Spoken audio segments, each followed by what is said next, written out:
Assalamu alaikum, everyone.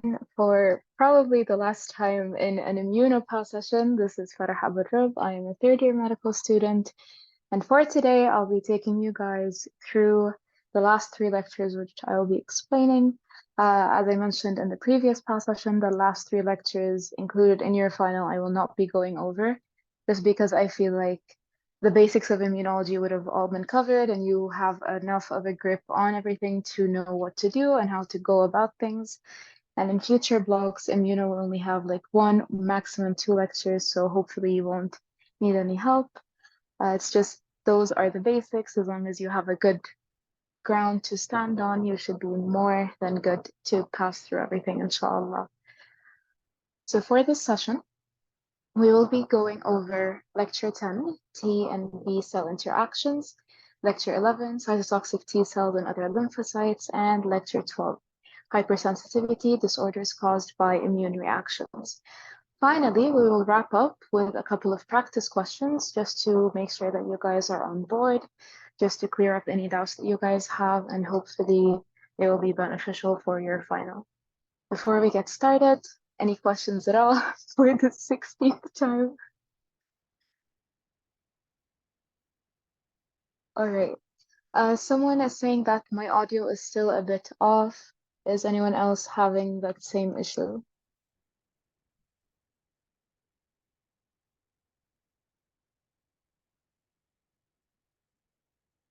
It is, but it's not a big deal.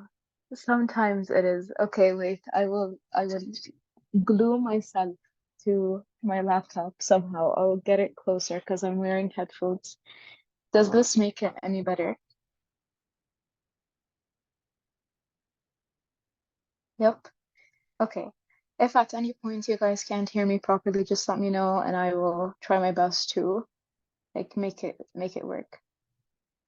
All right.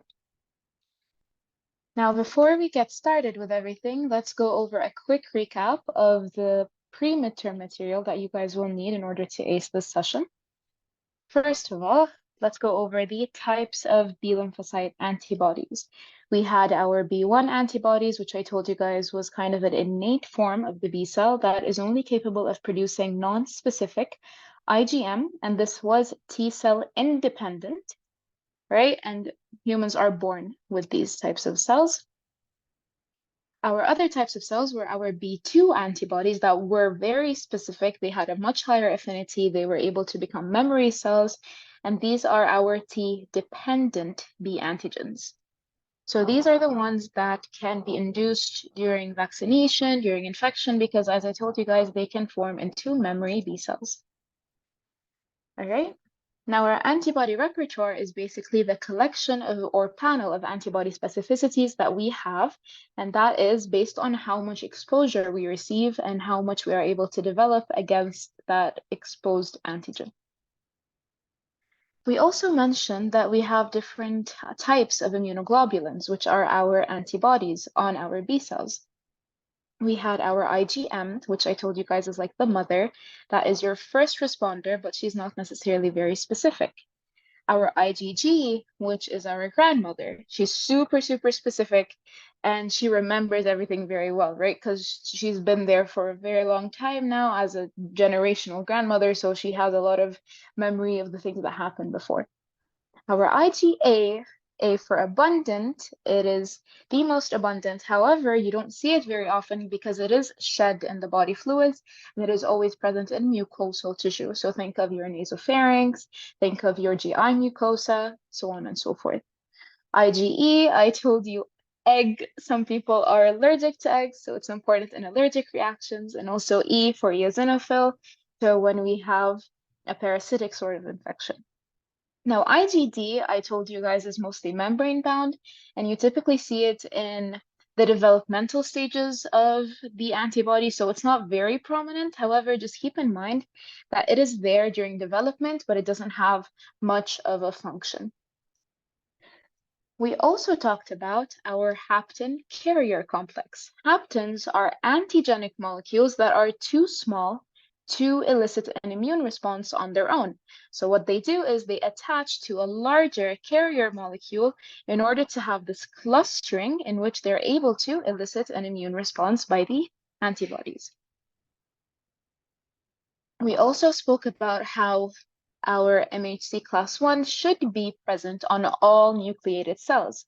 However, viruses and tumor cells can somehow try to evade the immune system by hiding that MHC.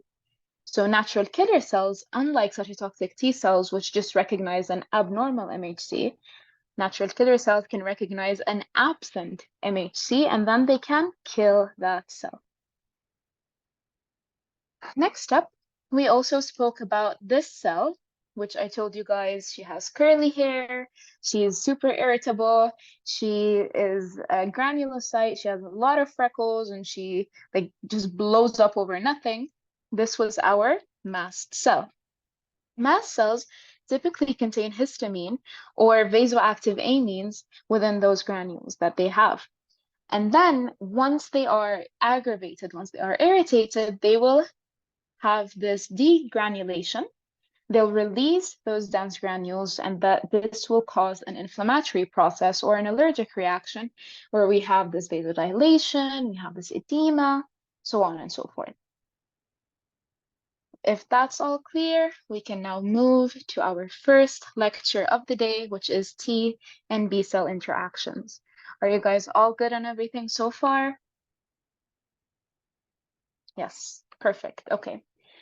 So for T and B cell interactions, we're kind of going to try to put everything that we've learned together. And I want you guys to link this mainly to lecture 8, where we were talking about how we activate a T cell. So remember the CD4 T ligand, remember the B7, remember the CTLA4. All of those molecules are going to be very important when we're talking about T and B cell interactions as well. I didn't include them in the recap because they were just a week ago, so hopefully you guys remember them, and if not, then you can go through the presentation as a whole once we're done, inshallah. All right. Our B cells are usually, after they are out of the bone marrow, after they become naive B cells, they typically move to the lymph node. Within the lymph node, they occupy what is known as follicles. So when you think of a follicle, you think of something that is round, something that's like a globe, right? Or something that has a center and then there's things around it. And that is exactly true. In the cortex of a lymph node, in the periphery of a lymph node, you're going to have those multiple follicles, okay? Which is where you have your B cells. However, not all of our B cells can just be in those follicles, right? We do need something that can still circulate around in the blood to detect something that is abnormal. We have our antibodies, the free-floating ones that aren't attached to the B cells, as well as our B1 cells, so our T-independent cells. These are going to circulate around in the blood. They'll spontaneously secrete IgM, which are natural and somewhat innate, non-specific antibodies. Now, within the lymphocyte itself, we're going to have the equivalent of B1 cells, which are known as marginal zone B cells. These are within the lymphoid tissue itself. However, they still produce non-specific IgM antibodies, and they usually produce them against polysaccharide or lipid residues. So start thinking about the cell wall of bacteria, right? This glycosaminoglycan, these lipopolysaccharides, all of those things that can be in the outer wall of a bacteria might elicit this type of response. All right. But the follicles that I was talking to you guys about that are in the cortex are usually made up of what we know as follicular B cells, which are our B2 cells. Okay? These B2 cells are T-dependent. They're concentrated in lymphoid follicles, and they are what gives us the actual specific response that we want. to look at that in a clearer image, you guys don't have to know anything histology related. I just thought it would be nice for you to see that you can actually see it even on histology, which is something that you usually don't see when doctors are describing, like, oh, here you can see pycnotic nuclei. We never see any of that. But in lymphoid follicles, you can actually see them very clearly and very nicely, which is why I thought I'd include this image for you guys.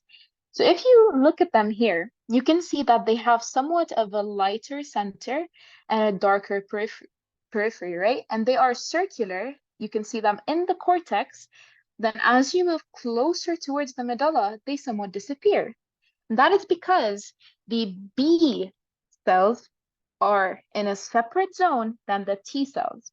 Our B cells are going to occupy this cortex and this follicular zone, while our T cells are going to occupy the medullary zone. These follicles that you guys can see here, if they have this very light center with a darker periphery, they're likely active follicles. So this center here that's lighter is called a germinal center. And because of this germinal center, we can call this a secondary follicle. So it's activated. A germinal center is basically where we have a lot of action going on. We have a B cell, we have its helpers, we have its antigen presentation, we have a lot happening. So it becomes very active. Okay? When you look at this follicle here, for example, it does still look like a follicle, but you're not exactly sure of different colors, right? It just looks a bit uniform. This is called a primary follicle. A primary follicle does not actually contain all of that activity. It is still follicular B cells. It's just not necessarily activated. All right? Now, for the medulla, we have our T cell zone. And this is where naive T cells encounter antigens for differentiation into the different T cell subsets, which we mentioned in lecture 8. Okay, is that clear? So don't worry about the histology slide. It's just for your understanding. This arrangement that we have here of the T cells being in the medulla and the B cells being in the cortex and their follicles basically ensures that each lymphocyte is in close contact with its appropriate antigen presenting cell. So T cells are going to be with their dendritic cells, and B cells are also going to have their own dendritic cells, but since they're in a follicle, immuno has to be fancy, and it's a follicular dendritic cell. So even though the B cells and the T cells are seeing the same antigen, they are seeing different epitopes. And the B cell might be recognizing an outer epitope, while the T cell might be recognizing an internal epitope. And this is why we need this sort of processing that is done by the dendritic cell of the same antigen to present different epitopes based on the cell that it wants the antigen to be presented to, right? So follicular dendritic cells here might be presenting an external epitope, and then dendritic cells here might be presenting an internal epitope to the T cells. Does that make sense?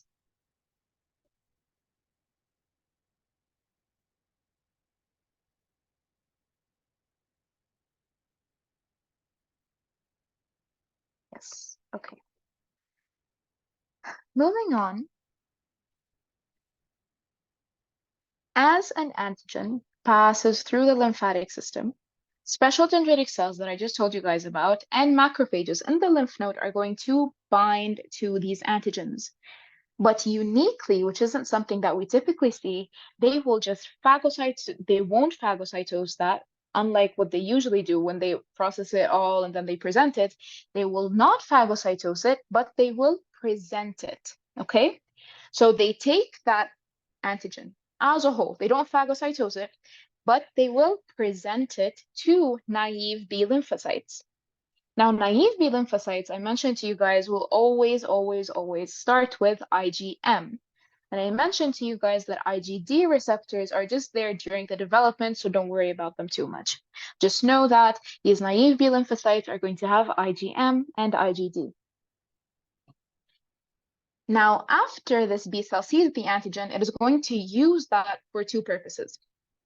First of all, it will produce its own antibody against that antigen through the whole VDJ recombination, through everything that is going on, right? Through its specific CDR. And also, since the B cell itself is an antigen-presenting cell, it is going to process that antigen and then present it on MHC for T cells. Okay? The activated B cell it's going to start to proliferate and it's going to start to differentiate, which is something we talked about, right? We have our plasma cells and our memory cells, but in order to reach that stage, it will first become a plasmacyte, which basically produces large quantities of IgM. So it's just spewing out this IgM consistently, one after the next, IgM, IgM, IgM. Now, after it has been exposed to that antigen again, not necessarily now just from a dendritic cell that isn't phagocytosing it, no, actual antigen presentation. These plasmacytes are going to then differentiate into plasma cells. However, in order for that to happen, you need follicular T helper cells to stimulate that switch. And how that happens, we'll get to in a second. But I just want you guys to think of it this way, okay? We have our plasmacyte, which has been exposed to the antigen from a dendritic cell. The dendritic cell did not phagocytose this antigen, it just simply presented it to this B cell, okay? The naive B lymphocyte that is displaying IgM and IgD receptors is going to produce an antibody and also present that antigen for T cells. Now, I mentioned T cells here, but I'm talking about a follicle, right? So supposedly the follicle isn't the region where we have our T cells. But we are presenting antigen. We are presenting something that we want the T cells to come to. So when that happens, we start to release those chemokines, right? We start to release signals that tell this T helper cell specifically that, okay, I need your help right now.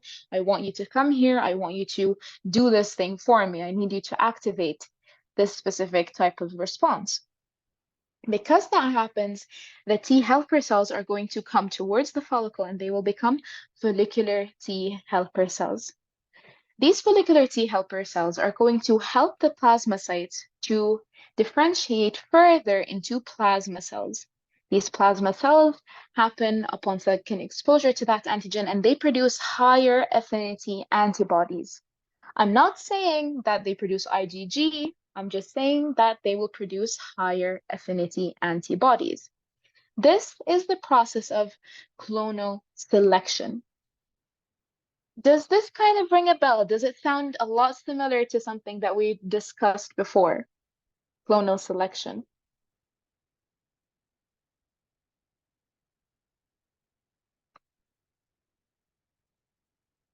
T cell activation, okay. You are correct, definitely. But in T cell activation, let's think about it more during thymocyte development in the thymus. What process did we have where we had either positive or negative selection?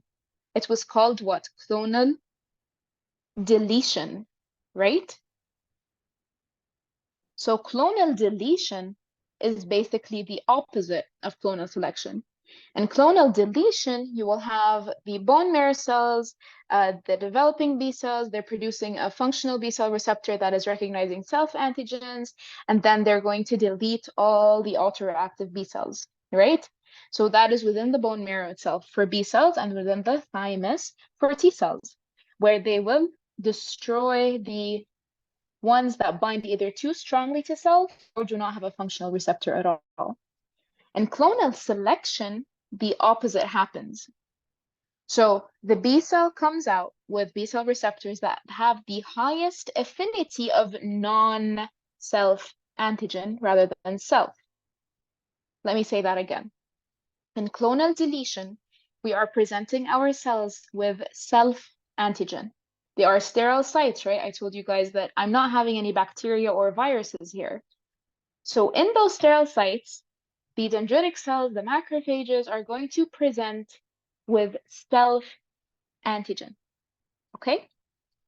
After seeing that self-antigen, if the cell binds too strongly, it is deleted.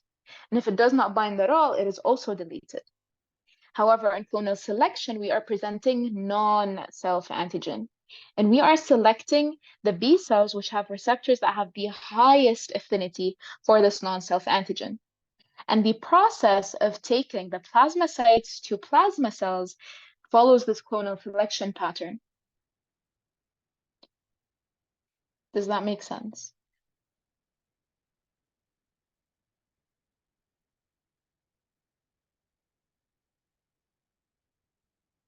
All right, perfect. Okay, so how does this interaction actually happen between the follicular T cell and the B cell? Let's take a look at that here. For a protein antigen to stimulate an antibody response, B lymphocytes and T helper cells, also specific for that antigen, must come together in lymphoid organs and interact in such a way as to stimulate B cell proliferation and differentiation into antibody producing cells. Now, how does this happen? Let's take a look at this picture here. Naive T cells are activated in the T cell zone by antigens presented on dendritic cells, causing them to produce cytokines and express CD40 ligand.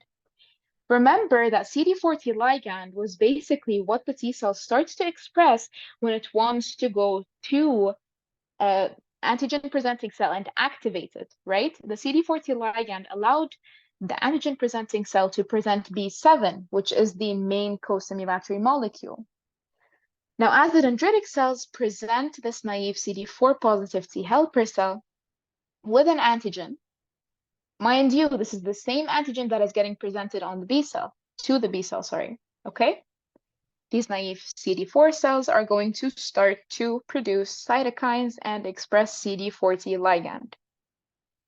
Naive B cells in the follicles are going to be activated by the same antigen, okay? They're presented with the whole antigen, not the phagocytosed one, not the processed one. They're presented with the whole antigen. The reason why this is important is because we want our B cell to be able to recognize various different epitopes, okay? There's the same antigen, but different epitopes. These B cells that have been shown this antigen are going to migrate towards the periphery. Okay, they're not going out of the follicle, but they are migrating towards the periphery. Basically, just traveling towards where they would meet the T cells. All right? The T cells are also moving towards the follicle for them to eventually meet and start their interaction. So both of those cells are specific to the same type of antigen, and both of them want to react. I told you guys that we had our CD40 ligand here, so obviously, what do we need to have on our B cell? Our CD40, okay? Once this interaction happens, we will differentiate those T helper cells into follicular T helper cells, which allows them to basically get transported into the follicle where they will have their full range of action.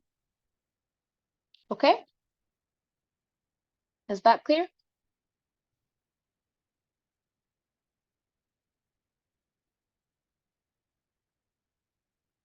Perfect. Okay. So very briefly again about this picture, dendritic cell presents let's say an internal sort of epitope to a naive CD4 positive T cell. The CD4 positive T cell gets activated, it starts to express CD40 ligand, and it moves towards the follicle.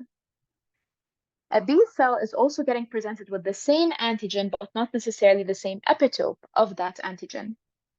The B cell gets activated after it sees this antigen, and it travels towards the margin of the follicle where it will eventually meet the T cell. This B cell, I told you guys, will also show the antibody, the antigen itself, because it is an antigen presenting cell. Once that happens, you will have the entire cascade of interactions where you have the CD40 ligand binding to CD40, you have the B7, so on and so forth. This changes our T helper cell into a follicular T helper cell that goes into the follicle and then produces the germinal center that I was telling you guys about. Okay? All right. Does that answer your question about the follicular part? All right, perfect. Okay. All right. So as a result of the CD28 and CD80 interactions, the T cell receptor will recognize the B cell receptor. We will have then differentiation into Th1, Th2, Th17, and it's basically the entire cascade as we know it. Meanwhile, our B cell that has now taken up that same antigen and is producing everything is still stimulated to make IgM, right? However, for our specific antibody response, we need something that is different than IgM. We need something that, like IgG, for example. So within the germinal center, we will have this heavy chain isotype switching and affinity maturation, which I will be explaining very shortly. If the T helper cell differentiates into a Th1 cell, what do you guys think the class switch is going to be of this IgM?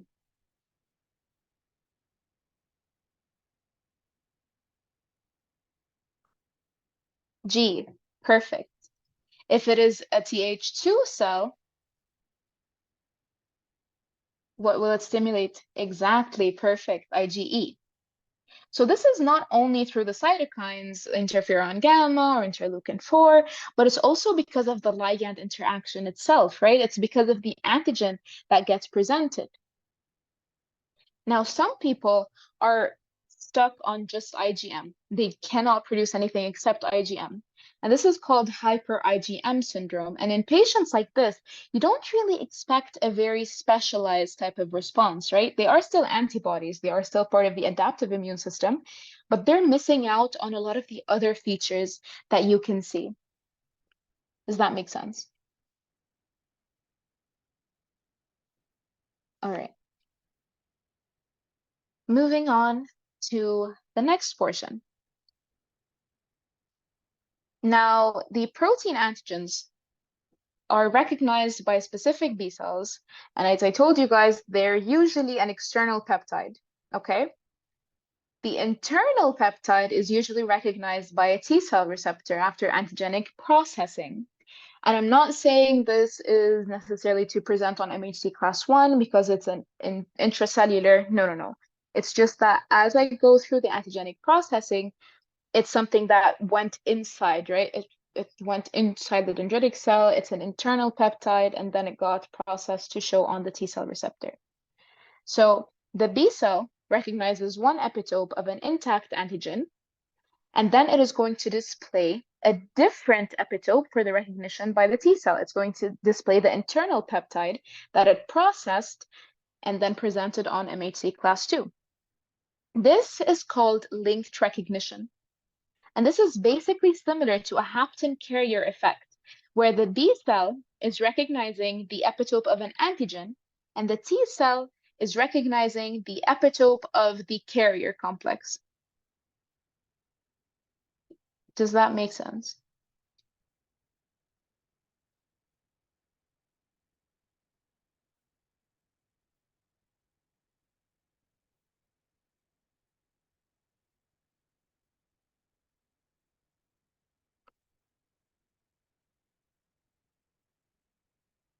No response. Would you guys like me to repeat again, please? Okay. All right, sure. Okay. So let's take a look at this slide again. Okay? I told you guys that here, a dendritic cell is going to present the antigen to our T helper cell. Now, I told you guys that our T helper cells are our 4-year-old and our 8-year-old. They need to be spoon-fed. You need to process the antigen before you present it to them. You can't just give them an antigen and expect them to deal with it, right? So you are processing that antigen. For the B cell, however, you can just throw an entire antigen at it and you can call it a day. The B cell will interact with it. It will recognize the epitopes it needs to. It will realize, like, okay, this is what I should be doing. This is where I should be going. And so it's going to recognize the entire epitope, okay, the entire antigenic molecule. Although they're both getting presented with the same antigen, they are getting presented with different epitopes. And since this B cell is in and of itself an antigen presenting cell, as it takes up this antigen through its external peptides, it is going to process and present on MHC class 2 for the T cell the internal peptides. Okay? Since it has gone through all this processing, it is now an internal peptide. This is what we call the linked recognition. So it is similar to a hapten carrier complex in the sense that we have this external part, which is the hapten molecule, and then we have the internal part, which is the carrier protein. This entire thing gets recognized by our B cell, but it needs to get processed to be presented to the T cell. So the B cell will recognize the external peptides and then process them, present them on MHC class 2 to the activated CD4 T cell. And those are the internal peptides. So it's two epitopes of the same antigen. Does that make sense?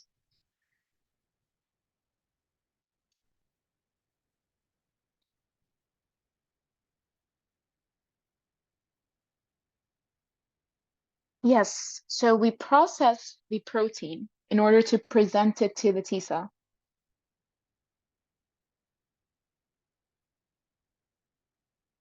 Two epitopes, same antigen is hapten carrier effect.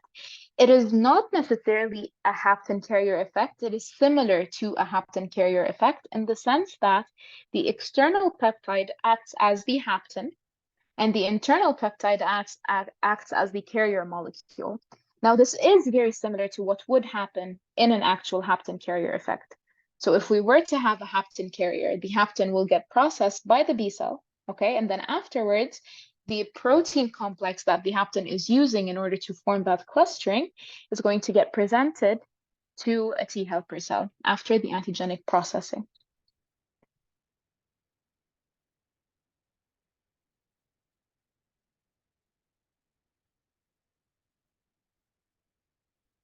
Does that make sense?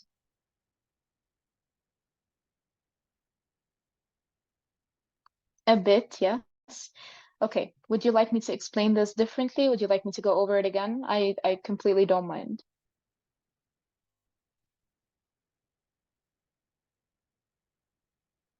Let me see. Maybe after we do questions. I don't know if that's going to confuse you more. Okay. Uh, that's, I don't know if I'm able to draw. Can I draw it here? Let me see. I think you guys can see. Can you see what I'm drawing? You can see the red circle that I'm moving around. Yes. Okay, sure. Is the yes, please to me explaining it again or to us doing it after questions? Just so I'm aware.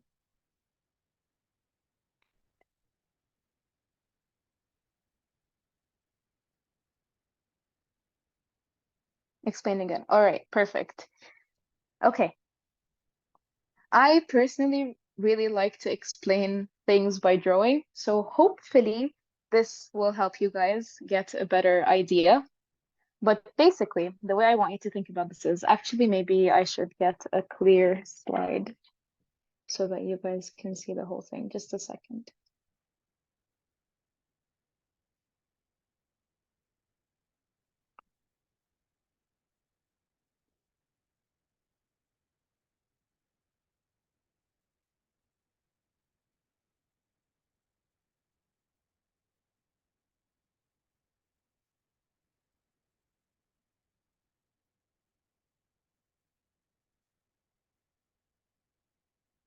All right, can you guys see this slide properly?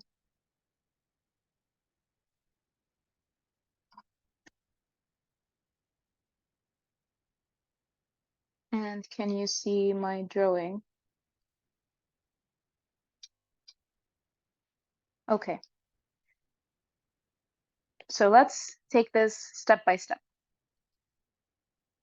T cells are children, okay? They are very whiny, let's say. They are very specific. They cannot just recognize an antigen. They need it to be processed and presented on MHC. So MHC is it's the only thing that the T cell receptor can interact with. It cannot just interact with an antigen as is. A B cell, on the other hand, can. So I want you guys to imagine this as our antigen, okay? I'm not sure if I can change colors. Yeah, there we go. Okay, it has all of perfect color choice, absolutely wonderful. The most color you guys can see. It has all of those different antigenic epitopes, right? And they might look different. Some of them might be squares, some of them might be triangles. So they all look somewhat different, but they're all on the same antigen. Okay? Our B cells are super smart. Remember, our B cell is the one that always had a presentation due. She's 19, so she's about our age. She's super hardworking. The B cell, which we had looking like this, she had her hips crossed. She was super upset about having a presentation due all the time, is going to recognize these different antigenic epitopes. And it is going to process this antigen as a whole. Okay? As it does that, it will begin to produce its antibodies. Okay?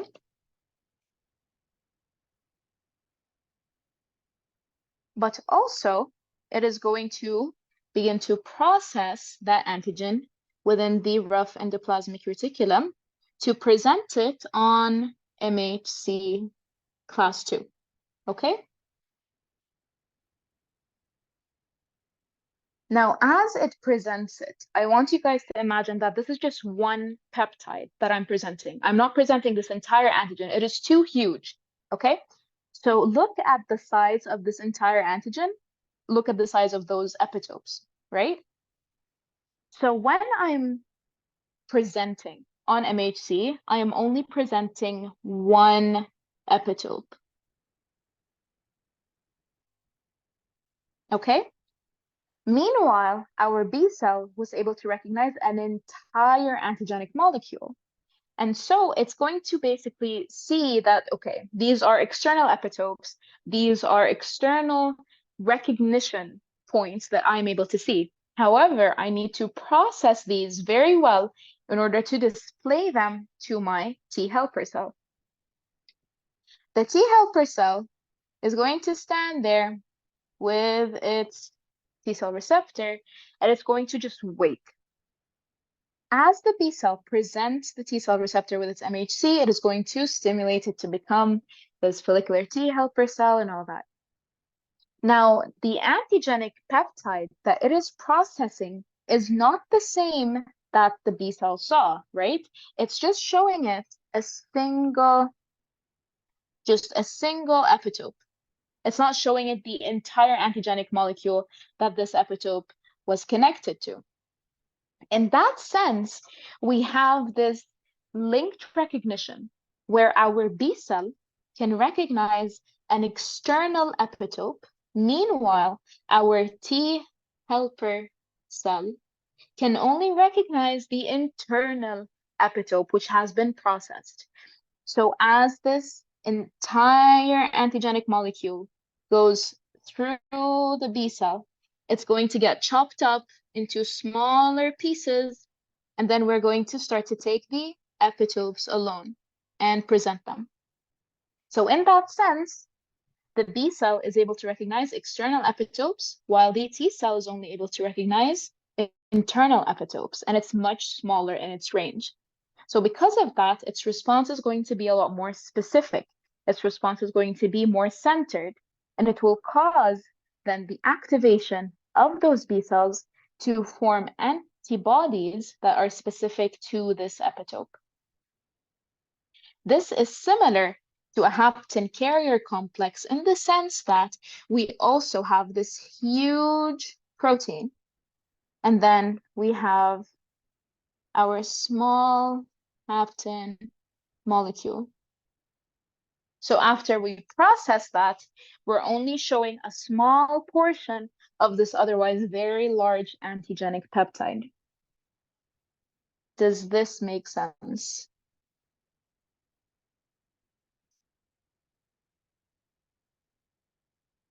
Yes, yes. Okay, I'm so glad to see that.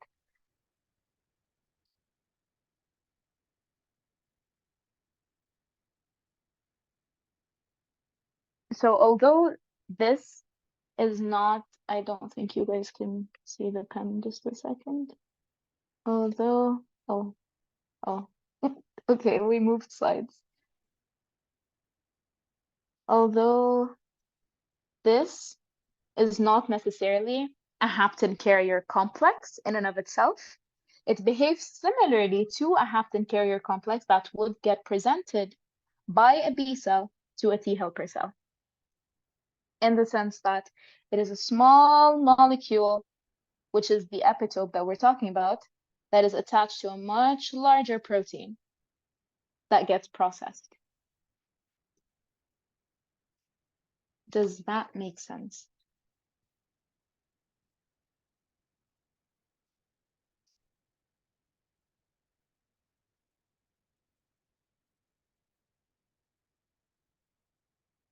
Are we comparing T-dependent B cells and hapten carriers? We're not comparing the T-dependent B cells and hapten carriers in the sense that our T-dependent B cells are not a hapten carrier. They are not the ones that are actually carrying this hapten in order to present it, but they are processing the entire hapten carrier molecule along with the carrier protein and then presenting that to our T helper cell.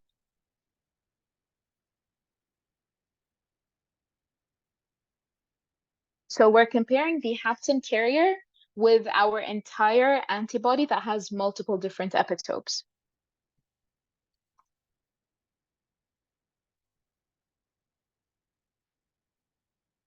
One processes everything and the other just one epitope. Yes, exactly. So the B cell will process the entire antigen that gets presented to it, but the T helper cell is only presented with one epitope.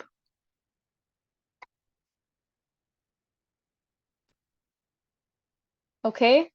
Is that just an okay because like we should move on, or is that actually an okay of you understanding?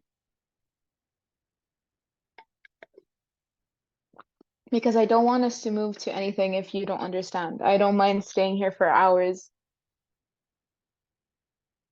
You thought I was explaining something else in the beginning. Okay, my bad.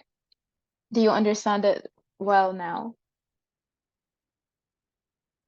Yes. All right, perfect. That is wonderful to hear. Okay, so very briefly, just to pick up where we left off, I told you guys that we have the T cell interacting with the B cell. You can't see my pointer. Just a sec. Okay, so we have our T cell interacting with the B cell. This is similar to a hapten carrier complex in the sense that the B cell will process the antigen and show a specific smaller epitope than the one that it processed in and of itself. And this is called linked recognition. Okay, we then talked about all of this. And now I mentioned to you guys how after we activate the T helper cells by presenting them with this antigenic epitope, we transform them into follicular T helper cells. The generation of this follicular T helper cell is dependent on a receptor called the ICOS. This ICOS, which you guys can see here, is going to bind to the ICOS ligand on a B cell in order to have this transformation. But I told you guys that the CD40 ligand and the B7 is what kickstarts all of this, which is still correct because the CD40 ligand binding to the CD40 will lead to the representation of all of those different receptors. So after the CD40 ligand is expressed on the T cell due to its activation by dendritic cells, it binds to the CD40 on B cells. The T cell receptor will bind to the MHC class 2 to see this antigenic peptide, and then ICOS will be expressed to interact with ICOS ligand and to give me an actual follicular T helper cell. The follicular T helper cell, as I told you guys, they can secrete Th1, Th2, or Th17 cytokines depending on the antigenic stimulus that I had and depending on what type of immunoglobulin I want the B cell to represent. So Th1 will be for IgG, Th2 will be for IgE.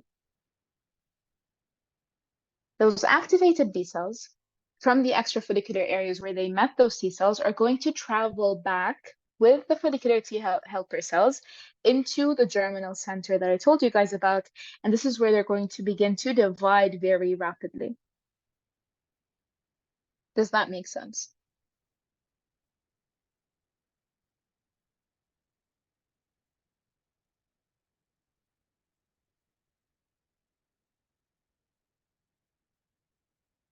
I understand this is a relatively heavy lecture, so it is okay. Take your time.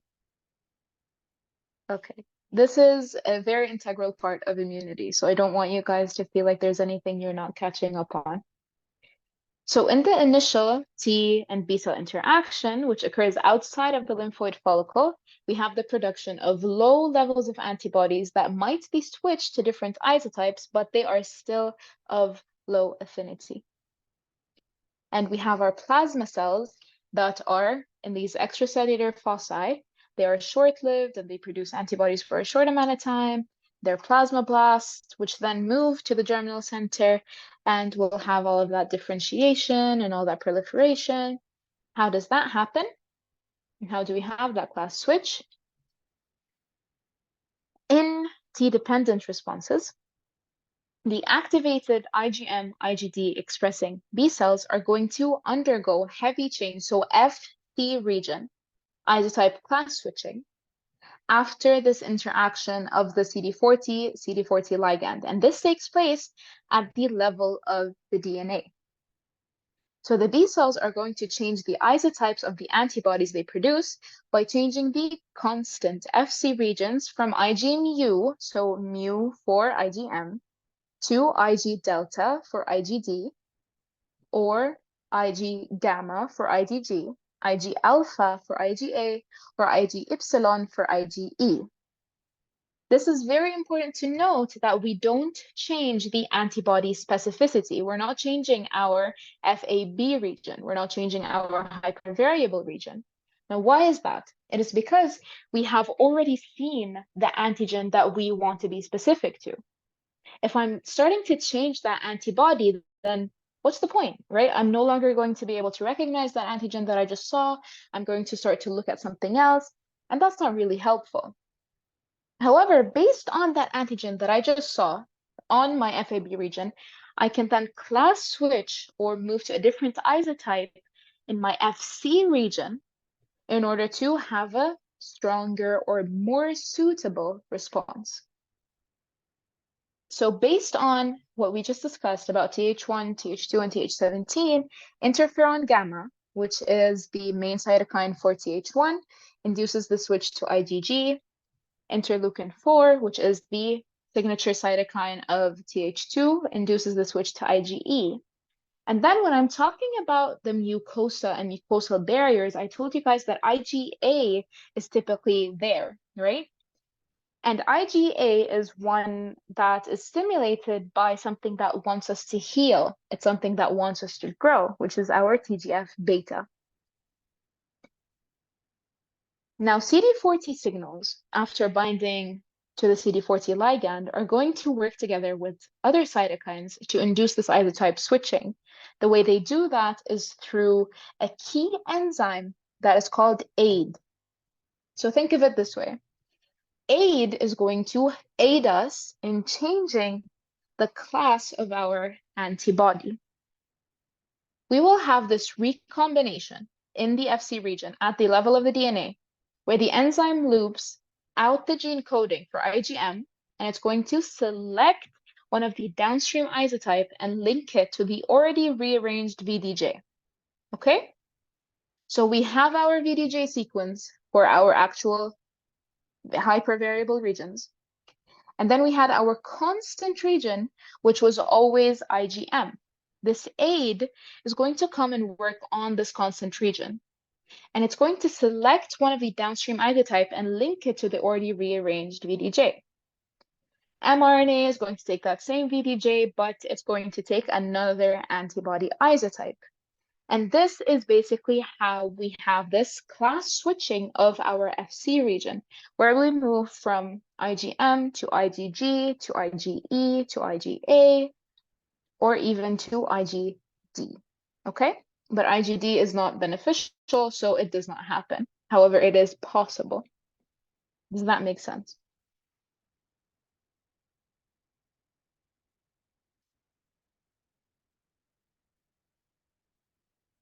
All right. Now, I told you guys that this interaction is not only important for class switching, but also for affinity maturation. When I talk about affinity, does that ring a bell for you guys? Can you remember what affinity was?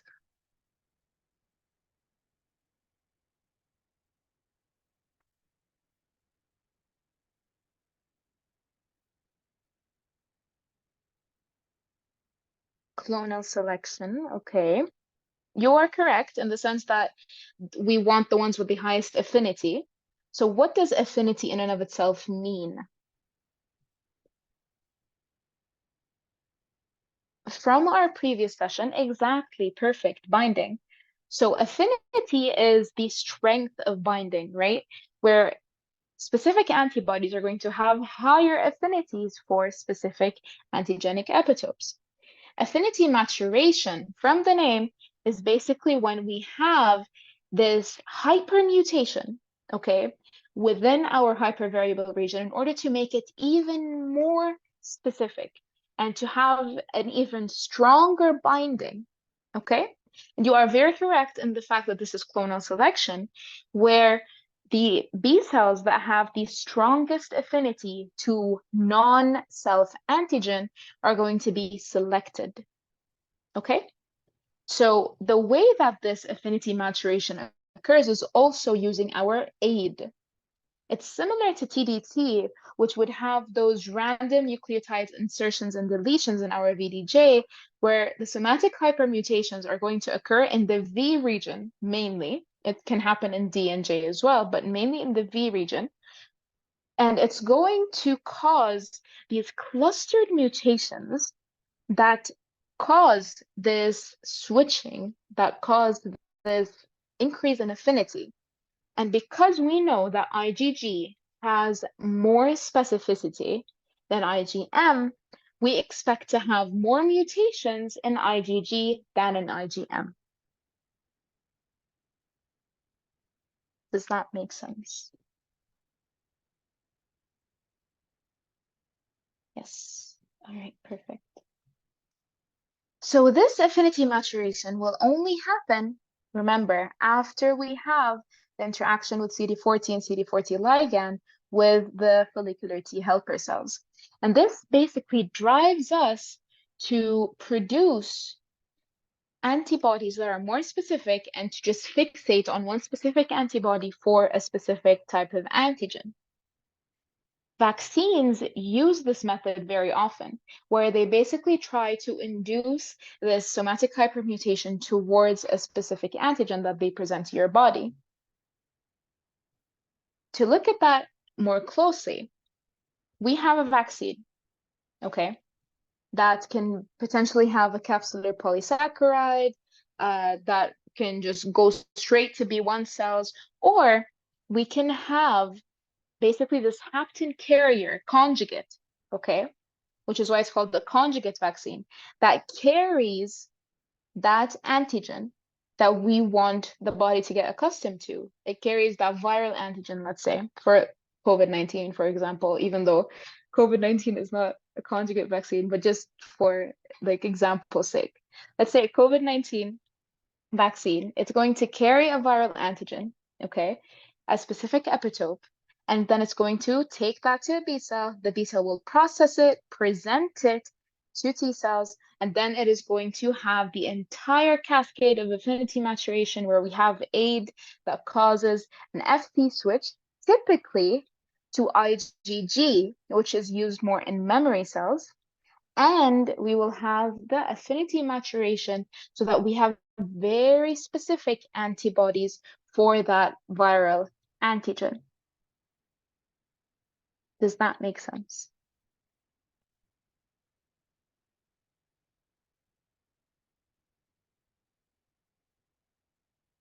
All right, perfect. So once the somatic hypermutation has happened and we generate the plasma cells, you also have many of these cells becoming memory cells. And these memory cells can immediately make high affinity antibodies, which is what you want to stimulate in a vaccine. So you're trying to target those memory cells, you're trying to produce those memory cells, and in doing so, you are able to simulate a response upon second exposure to that antigen, which in that sense isn't going to be a vaccine, but an actual infection. You have a much faster response, you have a much more specific type of antibody, and you have this like lack of a need for co-simulation. It just happens immediately, which is why vaccines are so effective. That brings us to the end of the first lecture. Do you guys have any questions at all?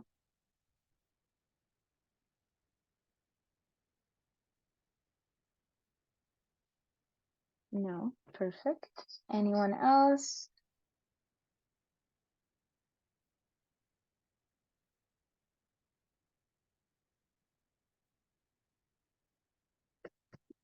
Can you repeat about the vaccine? Yes, sure. Okay.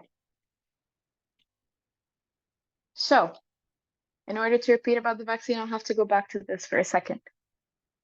Affinity maturation is the process by which, after we interact with the CD40 ligand presented on follicular T cells, we have this change happening in the B cell antibody, not only to the Fc region to induce a class switch, but also to make the FAB region, the hypervariable region, a lot more specific.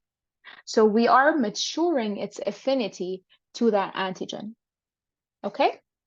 Vaccines try to induce that, and the way they do so is by basically making this hapten carrier complex, where the hapten is a viral epitope. Okay? It makes this hapten carrier conjugate, and this is why it's called a conjugate vaccine.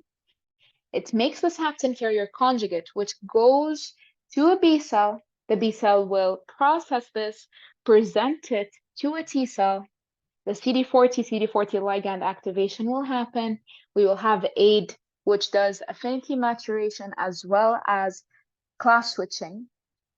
And we have this entire process where now we have this antibody that has switched to IgG.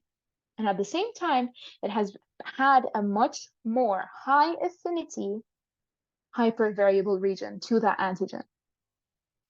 Now, I mentioned to you guys that B cells can either become plasma cells or memory cells, in which memory cells just remain dormant until we have a secondary infection, while plasma cells are going to secrete antibodies. They're going to fight the current infection. So those memory cells are the ones that are going to hold on to those antibodies that have been class switched after the somatic hypermutation, as well as have had their maturation of affinity, where they are a lot more specific. Upon second exposure to that same antigen, okay, from the actual virus now, not from a vaccine, upon a second exposure, these memory B cells are going to be on very high alert. They're going to recognize that antigen and say, oh, I've seen this before. I know what to do. I'm the most qualified person for the job.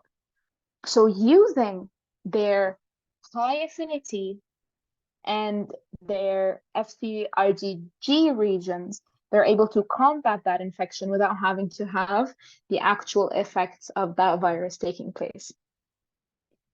Does that make sense?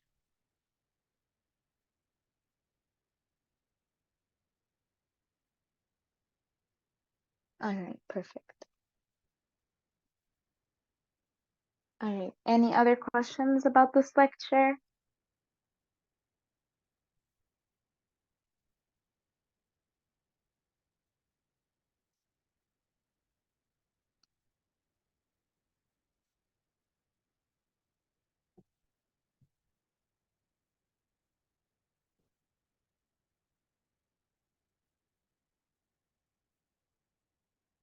Any doubts at all?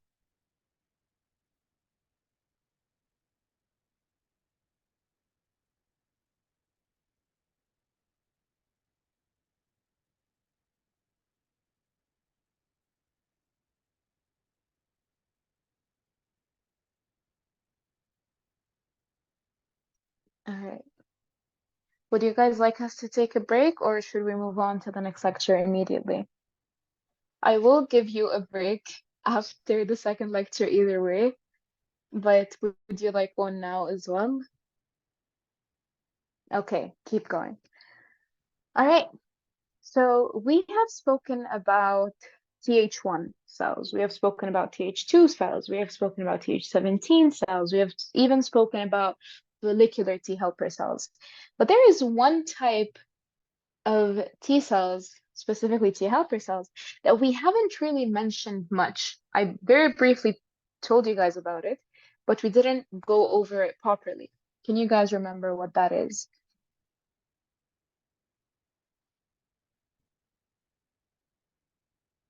Cytotoxic T cells. All right, perfect. But I'm talking about T helper cells, like a subset of T helper cell.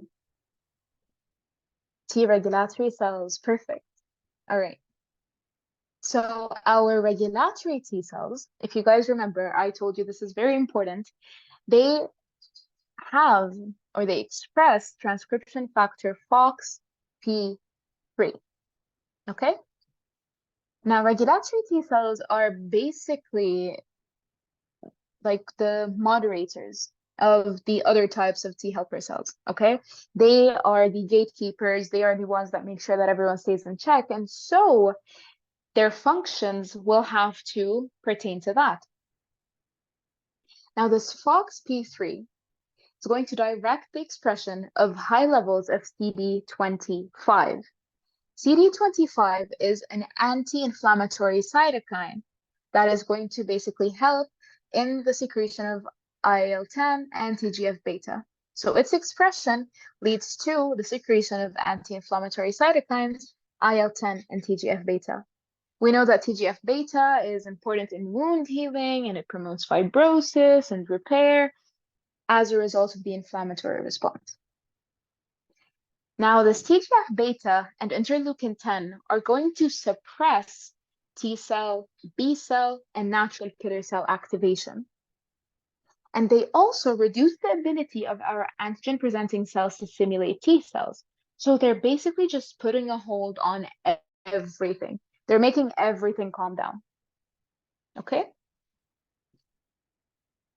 So these T regulatory cells are antigen specific. They don't require central tolerance mechanisms like in thymic education. But the main function of them is basically this peripheral tolerance, where they're going to start to make sure that everything is functioning properly. In secondary lymphoid tissue, they're going to suppress the T helper cells and cytotoxic T cells. And this is important when we think about how our body might react to non-antigenic substances, which they deem as antigenic. For example, we know that we have commensal bacteria in the gut. We know that we have bacteria on the skin, like Staph epidermidis, right? We know that we have this bacteria all over the body or inside the body that is actually beneficial to us. So if a regulatory T cell does not induce this peripheral tolerance of those commensal microbiota, then the body is going to recognize them as foreign and it is going to attack them. So in order for the body not to do that, our regulatory T cells are going to have this negative co-stimulator in the form of CTLA4, which we know is going to bind to CD28 on our T cells. And in doing so, they prevent the T helper cell from inducing B cell maturation and proliferation, and they prevent the cytotoxic T cell from exhibiting its actual cytotoxic effect. Okay? This is also the case when we have food, for example, that the body might think is an antigen because it's an outsider, but the T regulatory cells are like, okay, calm down, it's okay. This is fine. Does that make sense?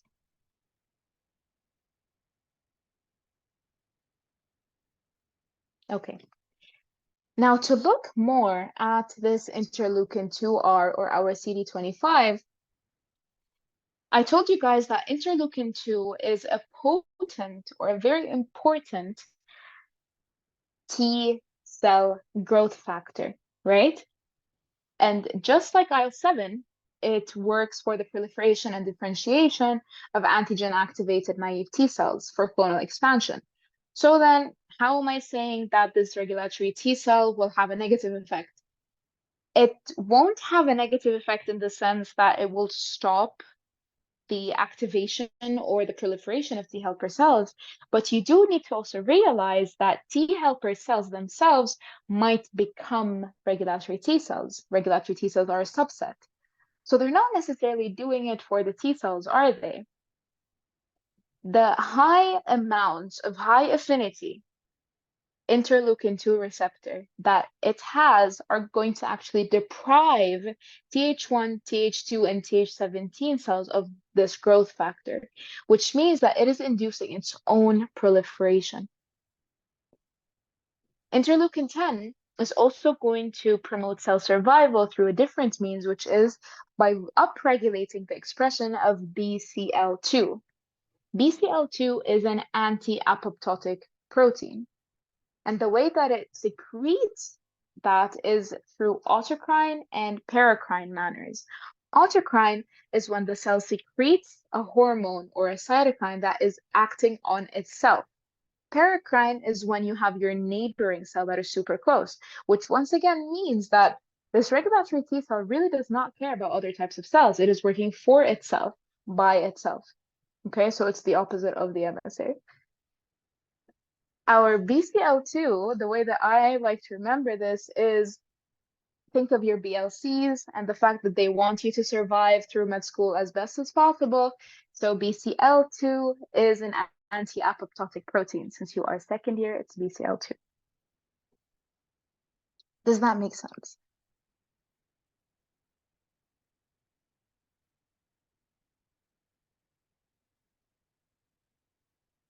Okay. Now, you guys very rightfully mentioned the other type of T cell that we have not yet spoken about, and that is our cytotoxic T cell.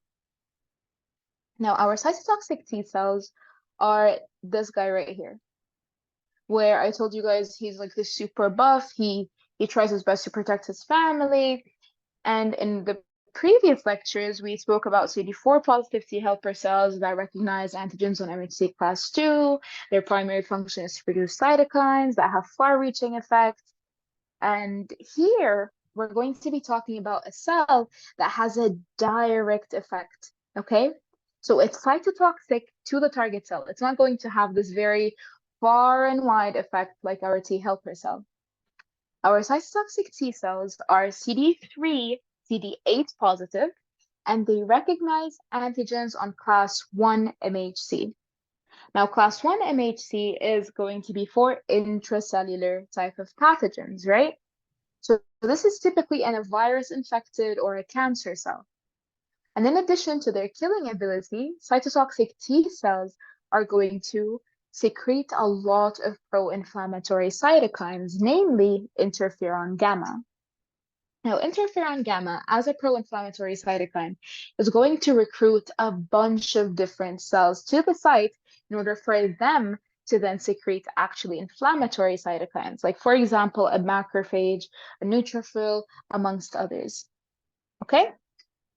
But unlike those recruited cells, those macrophages, or those neutrophils, where they form those nets and then they die, our cytotoxic T cells are able to regenerate their cytotoxic enzymes, detach from the target cell, and then just keep on going.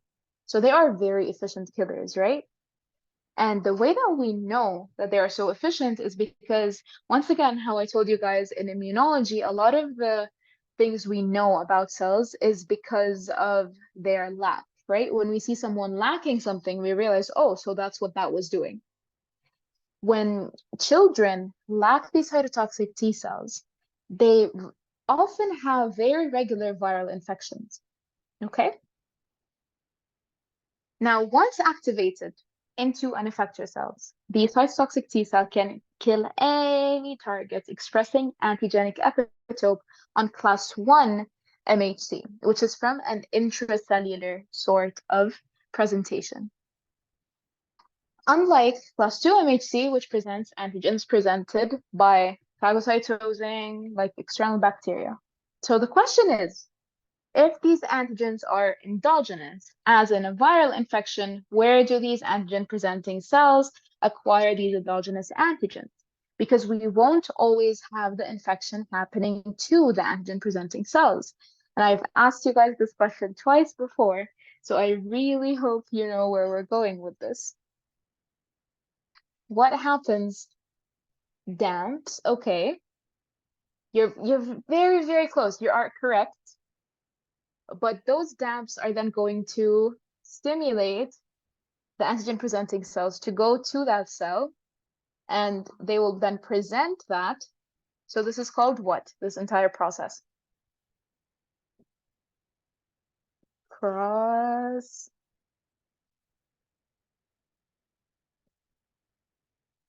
cross cross-linking. Close enough, honestly. I'll take it. Cross-presentation. So cross-presentation is basically cross-stimulation.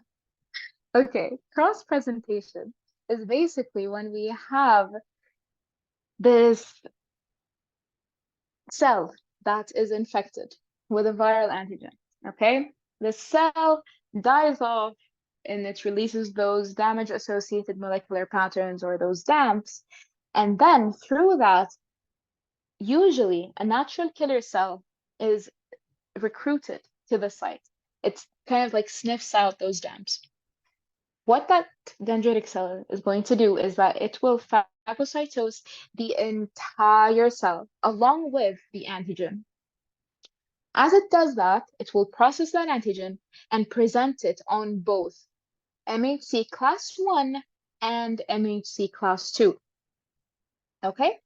So because it's presenting on MHC class 2 as well, there's also help provided by a nearby CD4 cell that is bound to the same dendritic cell. So this is kind of like a three-way signaling where the dendritic cell is activating both the T helper cell and the CD8 cell. The activated T helper cell is providing cytokine signaling and co-stimulation to the nearby cytotoxic T cell to make it a fully effective functional cytotoxic T cell. So this is why the dendritic cells are professional antigen-presenting cells. And they have these long processes where the T helper cells and the CD8 cells can both bind to start stimulating each other. Now, typically, if we don't have an infection, normally, like in a normal healthy body, the ratio of a T helper cell to cytotoxic T cell is around 2 to 1, with more CD4 cells compared to CD8 cells. However, during an active viral infection, okay, so here you see this virus, okay, this viral infection. During an active viral infection, you can see that the growth of the CD8 cells skyrockets. And actually, the CD8 cells far outnumber our CD4 cells. This reflects the fact that our T helper cells, because they're producing cytokines, which have a global effect, are not required in as much of a large number. However, our cytotoxic T cells, because it's only one cell binding to one target cell, we require a much larger number of them. This is what we know as clonal expansion, where this one clone is expanding in number in order to fight the infection. After the infection has been dealt with, most of these activated cells start to die and they get mopped up by macrophages. However, some of them will remain as memory cells. Okay? Very similar to our B cells. These memory cells can immediately become activated to become effector cells without prior stimulation when we have a secondary infection. And this is why T cell vaccines can be important in protection, just like the conventional antibody vaccines. So memory cells that I just mentioned to you guys do not require signals provided by antigenic exposure for survival. So they can stay there for such a long time just resting. They don't need to constantly be exposed to an antigen, but what they do need is cytokine interleukin 7, which I mentioned to you guys is very good for growth, proliferation, and development. So after second exposure to that same antigen, we're going to have those CD8 positive memory T cells getting activated, and they do not require co-stimulation to function compared to our naive cell. When they're exposed to that same antigen, even if it's been months or years or like weeks, it does not matter. Those memory cells will migrate to the site, or they might just rest there until they get exposed to the antigen, and then they will immediately get reactivated. Now, we still don't really know the nature of these memory cells, like most things in immunology, but they typically reside in the skin, and they make up the highest population of T cells in the body. Okay? Now, why is that? Because you can get so many different types of infections through your skin, right? You might get a small tear, a laceration, you might get any type of wound injury to your skin. So it's really good for those memory T cells to be there that are ready to attack whenever. Now, how does a cytotoxic T cell actually attack? I keep telling you guys it's going to kill a cell, it's going to attack, but how does it do that? Well, it does it through two main enzymes. Sorry, just a second. Enzymes, yes, perfect. I really love how interactive you are. Like, thank you so much. I've been needing this, so I appreciate it. Okay? It does this through two main enzymes, perforin and granzyme. Perforin, think of it as P for punching and P for pores. So perforin is going to punch pores into the cell. After that, the granzyme is able to enter the cell. This granzyme is going to activate caspases to induce the target cell to undergo apoptosis. All right? So we have the cytotoxic T cell that interacts with a cell presenting the antigen on MHC class 1 through its T cell receptor. As that happens, it releases perforin and granzyme into the synapse that is formed between the two cells. The perforin will puncture or punch pores into the cell. The granzyme will go into the cell and it will induce caspases that will make the cell undergo apoptosis. After the cell is dead, cytotoxic T cell does not care, just detaches from it, lives its best life, makes new granules, kills more targets. Does that make sense for everyone? Perfect. Now, to take a closer look at that actual apoptosis pathway, I'm not going to go into too many details. Dr. Abul Rub has probably given you guys more than enough. But what I do want you to know is that our cytotoxic T cells use the intrinsic pathway, which is mitochondria-mediated apoptosis. Through the release of cytochrome C from the mitochondria, it's going to activate a bunch of caspases to form an apoptosome. This apoptosome will then activate caspase zymogens to initiate the caspase cascade, resulting in programmed cell death. What are zymogens? Zymogens are, once again, those pre-pro proteins that have to get cleaved and broken down in order to actually become functional and activated. So through the formation of this apoptosome, we can activate those caspase zymogens to initiate this cascade that results eventually in apoptosis. Does that make sense?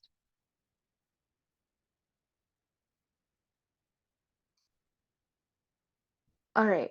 Now, cytotoxic T cells can also induce apoptosis by the extrinsic pathway. But when they do that, they're not depending on granzyme or perforin. Cytotoxic T cells express membrane proteins like Fas ligand, TNF alpha, and lymphotoxin beta, which you guys can see here. These surface proteins are going to interact with ligands on the target cells. And after that happens, apoptosis can be induced by caspase-dependent mechanisms that do not involve cytochrome C. So if we were to use our granzyme and our perforin, we induce cytochrome C and apoptosome and eventually apoptosis. If we don't use those granzyme and perforin, we can just directly kill the cells using those surface proteins that we have on the cytotoxic T cell. They bind as ligands to those receptors, and they will induce caspases to eventually once again kill the cell using programmed cell death. You do not have to memorize any of the steps here. I just put it so that you guys have a clearer picture of everything. Is that clear for everyone? All right. Now, finally, we have one more type of cell that is very similar to our cytotoxic T cell. It's this very buff guy that skips leg day, if you guys remember him. Exactly, perfect. Our natural killer cells. Our natural killer cells are cells that are just ready to fight. They are the ones that if MHC class 1, even if it's not necessarily presenting an antigen, if it's like an abnormal antigen, if it's not present at all, the natural killer cell can sniff that out and be like, oh, well, I think you're lying. I think you're playing me for a fool. I'm gonna kill you. And it's very serious about that.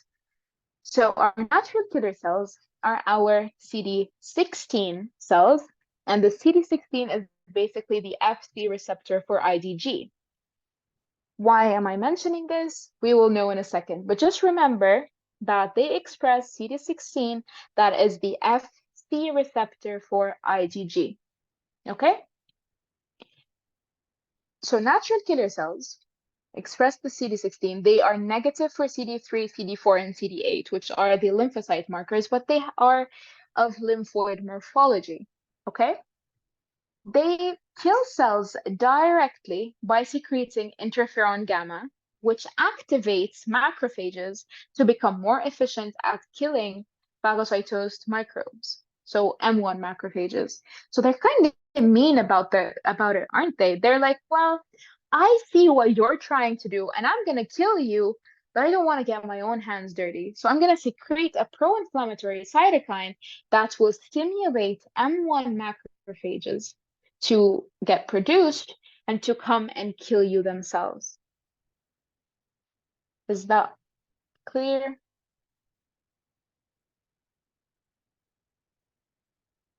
Perfect. Now, natural killer cells are involved in kickstarting the inflammatory response. In the initial stage of appearance of these pathogen-associated molecular patterns, the natural killer cell will release interferon gamma. This interferon gamma will then activate nearby macrophages to produce pro-inflammatory cytokines like interleukin 12 and interleukin 15, which are major growth factors for natural killer cells. So it's basically this backwards loop, right? Natural killer cells secrete interferon gamma stimulates macrophages, which will secrete interleukin 12 and interleukin 15, which will stimulate more natural killer cells that will send out more interferon gamma, so on and so forth. These interferon gamma cytokines are going to activate the outgrowth of Th1 cells. And remember what the signature cytokine for Th1 was? Interferon gamma. So it's just this huge cycle of a bunch of cells secreting or getting activated by interferon gamma, to eventually stimulate a Th1-associated type of inflammation. Does that make sense?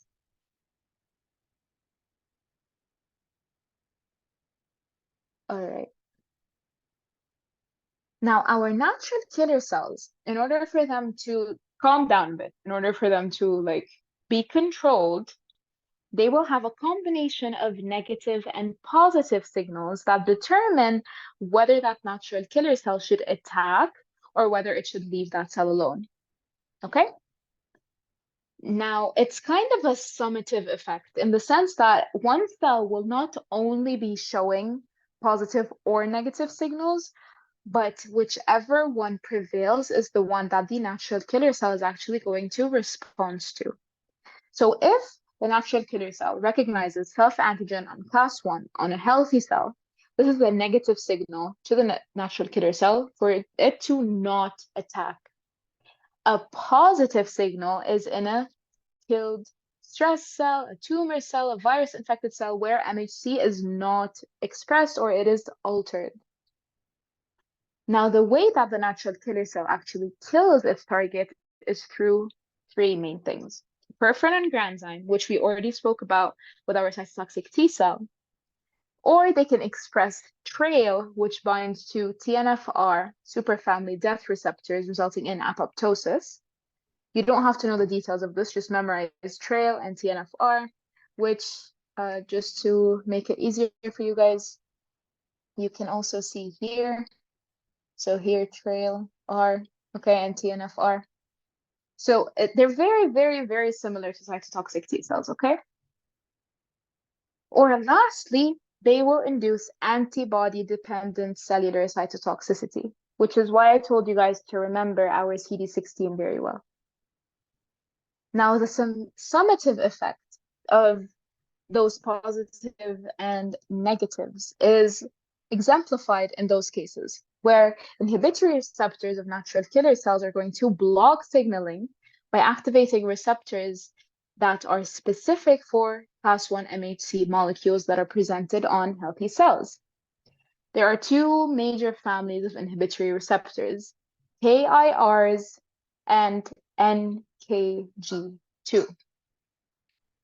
This gets somewhat confusing because one of the activating receptors is NKG2D.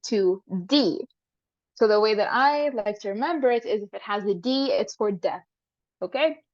So D is a positive signal for death where we have this activation, we have the signal that is telling the natural killer cell, okay, get regulated, get upregulated, get activated, I am ready to die.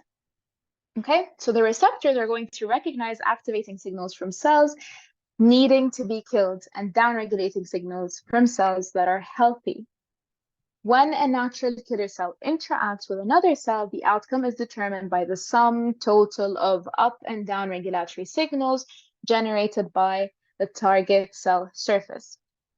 Now, looking at A here, this is a normal healthy cell. It has MHC, natural killer cell sees this MHC and it leaves it alone. So it's healthy, nothing happens, it leaves it alone. Now for B, we have this absent MHC molecule, right? This HLA is our MHC. We have this absent MHC. So this is typically in an ongoing viral infection. The virus is going to block MHC expression.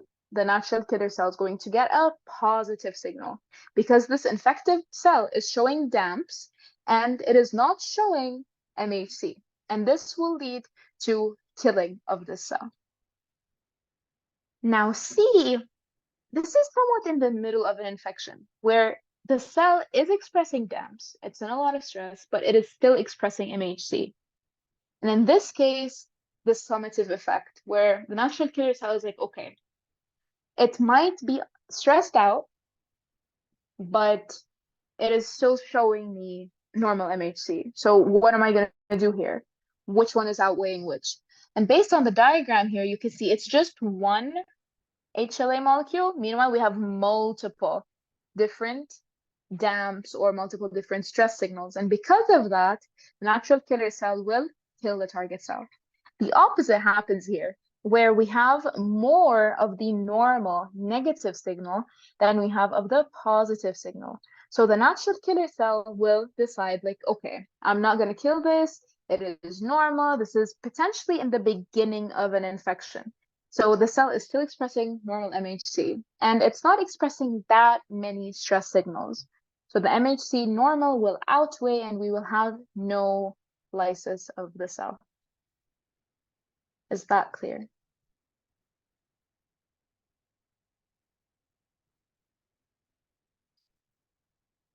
Perfect. Okay. All right. Now, I mentioned to you guys that it kills the cell either through stimulating apoptosis, which is the external pathway, or using perforin and granzyme mediated lysis through the intrinsic pathway. And finally, I talked about antibody-dependent cellular cytotoxicity, or ADCC, which is something we briefly touched upon when I mentioned to you guys opsonization. Now, it is very similar to opsonization in the sense that it is also using an antibody. However, it is different because instead of phagocytosis, we get killing. Now, this is what happens in a cancer cell that is expressing antigens that are bound by specific antibodies. And these cells sort of get tagged, okay, by those antibodies. And as a result of that, the natural killer cells, CD16, which I told you is an Fc receptor for IgG, will recognize that Fc receptor. So as you guys can see here, we have our cell. We have this IgG that is going to bind to the antigens on the cell with their Fc region outwardly, right? And their antigen binding region binding to the antigen. The CD16 will recognize this Fc receptor for IgG. And in doing so, it will realize, okay, this cell is tagged now. This cell is ready to go. After that, it is going to kill the cell by apoptosis, allowing the perforin and the granzyme granules to go in and all that process. So this is basically just a tag of shame, let's say. Does that make sense? Yes. All right. With that, we come to the end of the second lecture. Do you guys have any questions so far?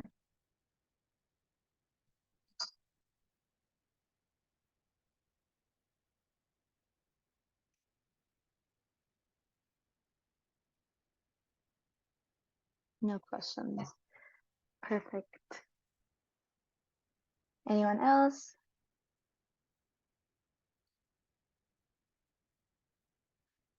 All right. Perfect.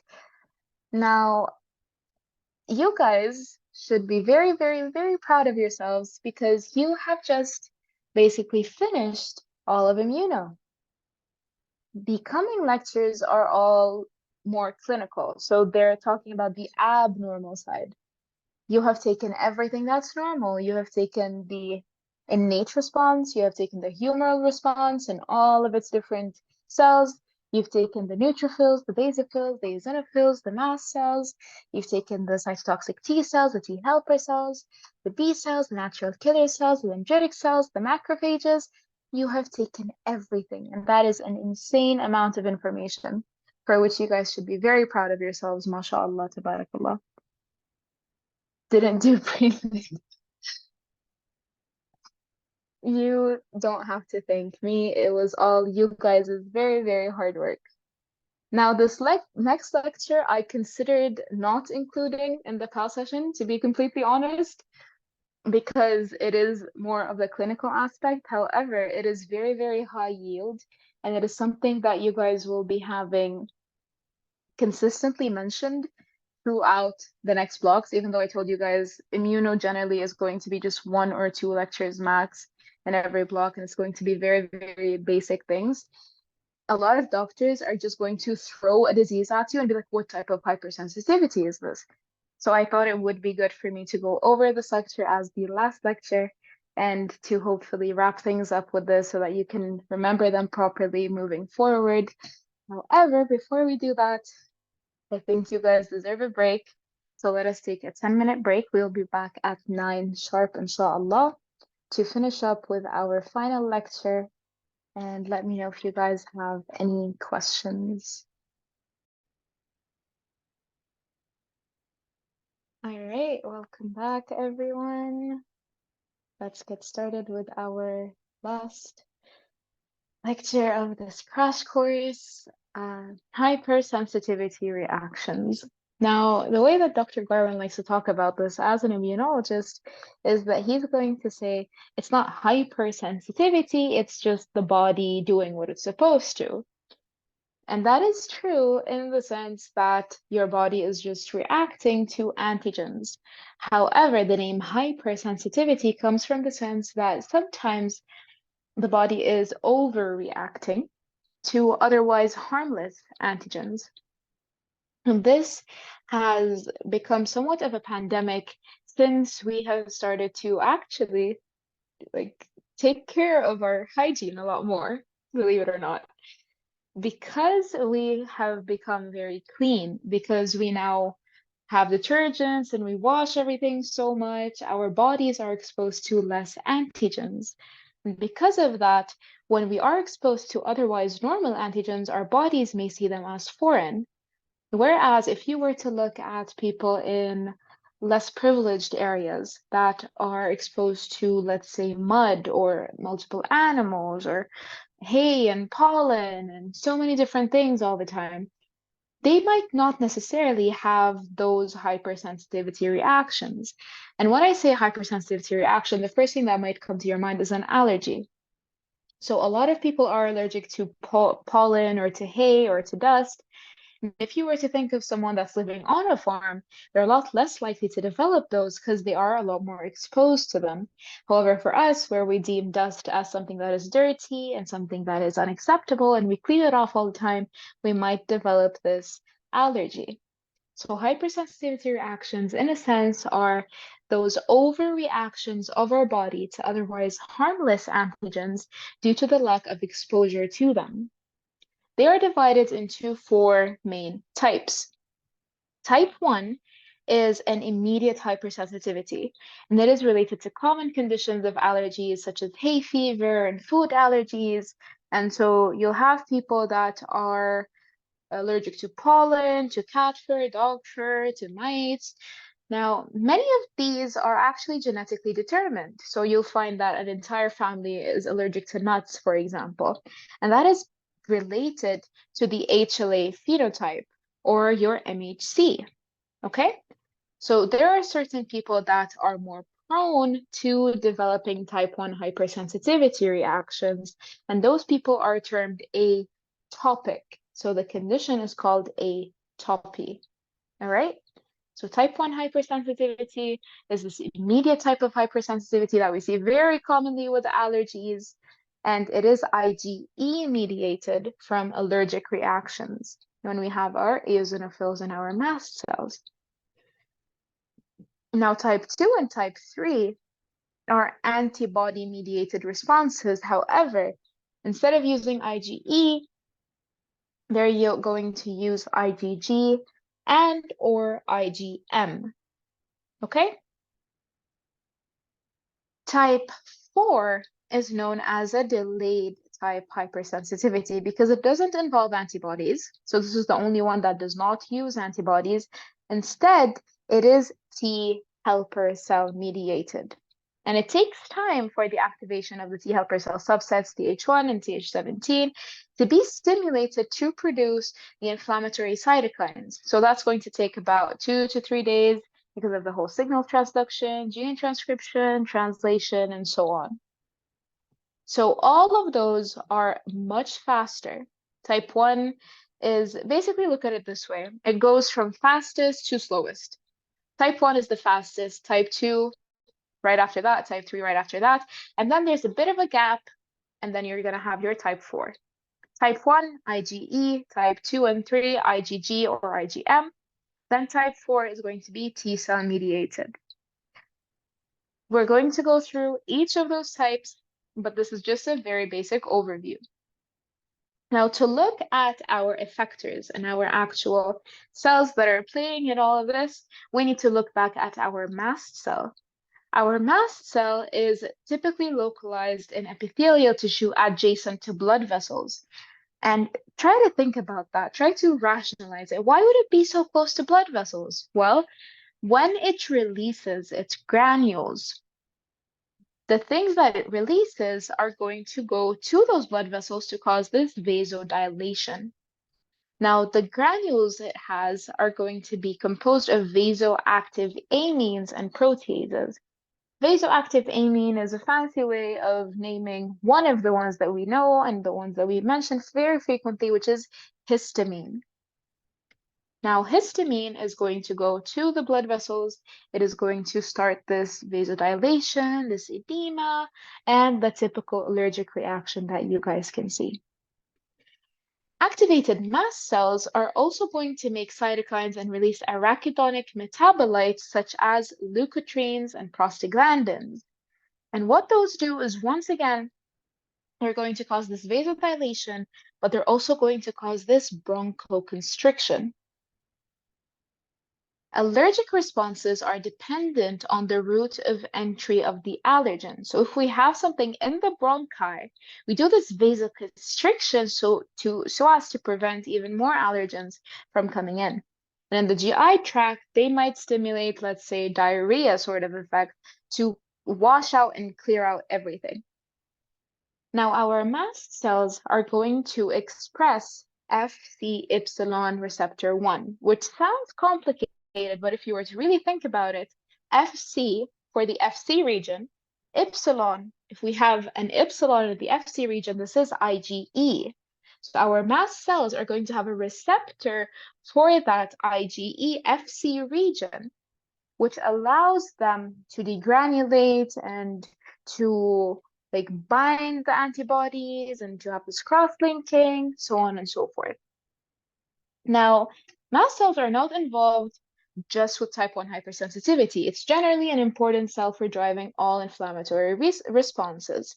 So during any type of inflammatory response, you can get mast cell degranulation, not just through IgE cross-linking, but other types like scavenger receptors, cytokines, so on and so forth.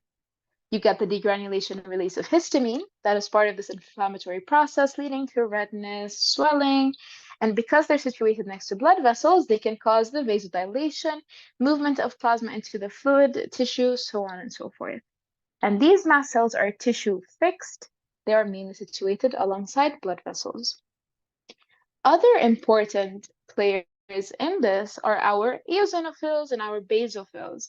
So our eosinophils are the ones I told you guys blush pink, and our basophil is the introvert that no one really knows much about. However, they also come to the site to help out during a hypersensitivity response. They're recruited alongside Th2 lymphocytes and B cells, and typically eosinophils and basophils are produced in a parasitic infection. But in allergic reaction, there's this cross-reactivity with the antigen that leads to their recruitment. Without further ado, let us go into the actual hypersensitivity types. Now, I asked you guys what you preferred more for the formatting, and you said you liked when there was text rather than just pictures. I hope you don't regret that now, because a lot of the slides are going to look like this, and I tried my best to make it as brief as possible. It looks like a lot, but it's actually very simple. So I tried to mix and match. However, the vast majority said they prefer text, so I included text. Type 1 hypersensitivity, it is immediate, okay? And the reason why it's immediate is because we have those preformed granules that get released. We don't have to create something. We don't have to like make up a new antibody or a new like cytokine. It's already preformed granules that are histamine, prostaglandin, so on and so forth within the mast cells, eosinophils, and the base cells. People who are atopic, like for hay fever, on first exposure to the antigen, which is an allergen because it causes an allergy, Th0 cells are going to get presented with this allergen by dendritic cells. Okay? The nature of this antigen is going to stimulate and drive those Th0 cells into becoming Th2 cells, which produce interleukin 4, 5, and 13. Interleukin 4 will stimulate our B cell to class switch from IgM to IgE. Does that make sense?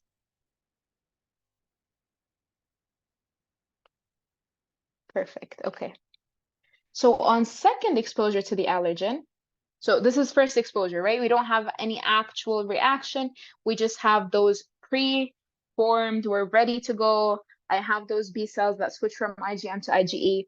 But on second exposure to the allergen, the IgE will then bind to the allergen, and these bound antibodies will bind to the Fc receptors of mast cells, eosinophils, and basophils. As a result of this binding to the surface receptor on mast cells, it will cause cross-linking, which results in the degranulation of the mast cells to release substances like histamines, prostaglandins, leukotrienes. Histamine causes the vasodilation, mucus secretion, increase in vascular permeability, smooth muscle contraction, so on and so forth. And these are the causes of getting the watery eyes, the runny nose, the itchiness, the sneezing, the stomach pain, the asthma. So this is basically, as I told you guys, an immune mechanism for expelling these antigens or the microbes which enter into the mucosa, like in parasitic infections, like in worms, where a runny nose is going to basically shed those mucous membranes, and you're going to have all of this excess mucus production in order to dispel of this allergen or the antigen out of the nasal cavity. You have this itchiness that could be on the skin so that you can scratch it off. These red eyes that lead to watery like tears so that you can dispel them. Sneezing, stomach pains, and asthma all follow the same exact thing. Now, remember that your mucosal tissue is a fragile barrier of epithelial cells. So you wouldn't want to stimulate a strong Th1 or Th17 type of inflammatory response, which could damage those fragile membranes. And by doing so, you would basically allow those parasites or those allergens to get into the underlying tissue and eventually into the bloodstream. Now, instead of that, we are stimulating our Th2 response, which is basically more of a healing type of thing, right? And through the secretion of interleukin 4, 5, and 13, we have this class switch to IgE and the degranulation of our mast cells, which is exemplified in our type 1 hypersensitivity. Now, the syndromes which are under type 1 hypersensitivity are of varying severity. So we have hay fever, where you have rhinitis and sinusitis due to histamine from mast cells and interleukin 13 from Th2 cells, both causing increased mucus. You could also have food allergies in which histamine causes increased peristalsis. You may also have bronchial asthma, where the leukotrienes cause bronchial constriction and airway obstruction. Now, I want to try to link this to pharma for a second. Although pharma is the devil, I feel like this will make you guys understand it a bit better. Beta blockers, which we give for hypertension, are contraindicated in asthma. Why is that? And why do we also not give aspirin or COX inhibitors to people with asthma? Now, beta blockers we don't give because they're going to cause bronchoconstriction. Exactly. And then COX inhibitors we don't give because they will divert the prostaglandin pathway towards making more leukotrienes. And leukotrienes already cause bronchial constriction and airway obstruction. So by giving a bronchial asthma patient like a COX inhibitor, you're basically killing them. You're just making their airways block even more. Okay?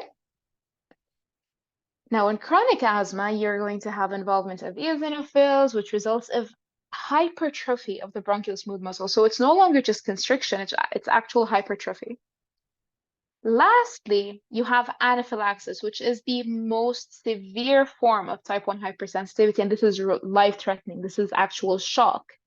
It's a systemic reaction that is characterized by edema in many tissues, including the larynx, accompanied by a fall in the blood pressure, and it is caused by widespread mast cell degranulation due to systemic antigen load. This could happen when someone has a very severe allergy to, let's say, bee stings, to nuts, to shellfish, and they consume those or they get stung. So they have this almost like a septic sort of shock that it might actually develop into septicemia. Is that clear? So although all of these seem a lot simpler than anaphylaxis, they might also become life-threatening. So you shouldn't just think, oh, well, whatever, it's just chronic asthma. No, like asthma is also a big deal. But anaphylaxis is the one that is a huge emergency. It can become septicemia. It can be very, very, very serious. Now, in order to treat this type of hypersensitivity reaction, we need to go to the core. Now, what is happening? We have this mast cell degranulation. We have the mast cell mediators that are being released, like histamines. We have this inflammatory response that is happening. And then we have those Th2 cells. So, to treat this type of reaction, we will basically just work against all of those different mediators. So we will inhibit mast cell degranulation using cromolins. We will antagonize the effects of mast cell mediators using antihistamines or leukotriene antagonists for asthma. We will reduce inflammation by corticosteroids, and we will induce desensitization by trying to stimulate Th1 or T regulatory responses. Now, this isn't something that is very feasible just yet, but what they're trying to do is that by stimulating Th1 and T regulatory responses, they are basically blocking Th2 production. And in this way, you're trying to drive away from IgE and promote the outgrowth of regulatory T cells. But obviously, prevention is better than treatment. So instead of actually having to go through all of this, you can try to prevent it from the get-go by avoiding the aggressor or the allergen. And the way that some people are able to identify the allergen is using a skin hypersensitivity test. So in allergy clinics, the first thing they need to determine is what type of allergen you're sensitive to. So what they do is they have this whole library of allergen. It's like bird feathers, cat fur, dog fur, pollen, etc. And they'll make very small pricks into the skin, each of which would be labeled like they know the actual order of everything. And if the person's allergic, they will develop this wheal, which is basically this small elevation of the skin, which you would typically see in a mosquito bite, right? You see those types of structures here where you have this elevation, you have this reaction, okay? And what they try to do after that is to gradually introduce that person to that antigen or the allergen in doses that will not actually induce an allergic reaction in order to try to habituate them and desensitize them to that allergen very gradually. So let's say you start with 1 gram, then a month later you do 2 grams, so on and so forth, in order for that patient to get very accustomed to that allergen and hopefully no longer have an actual allergy to it. So you're stimulating the regulatory T cells against this particular allergen to block this type of response by getting them habituated. Is that clear for everyone?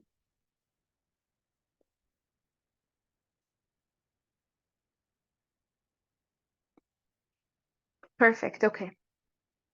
Now a a type 2 hypersensitivity, I told you guys type 2 and 3 are going to involve not IgE, but IgM and IgG. Now I want you guys to remember how IgM and IgG were both very potent opsonins, right? Where they would tag the cell for destruction for phagocytosis by a macrophage, and eventually for cell lysis. So type 2 hypersensitivity actually uses that to its advantage. So does type 3 hypersensitivity, where they lead to the actual destruction and cytotoxic hypersensitivity of those cells. Type 2 hypersensitivities are seen as side effects of drugs in molecular mimicry, which is basically, I want you guys to think about streptococcal infections. So you have strep pyogenes, right, that has those M proteins that cross-react with the myocardium in the heart. And this results in rheumatic fever. The same happens in the kidney, where it's going to develop into glomerular nephritis.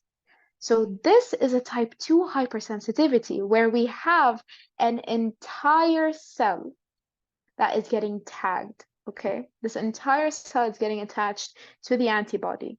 It is not just a free-floating one, right? It is a bit more specific to the site. So it is in the kidney or is in the heart.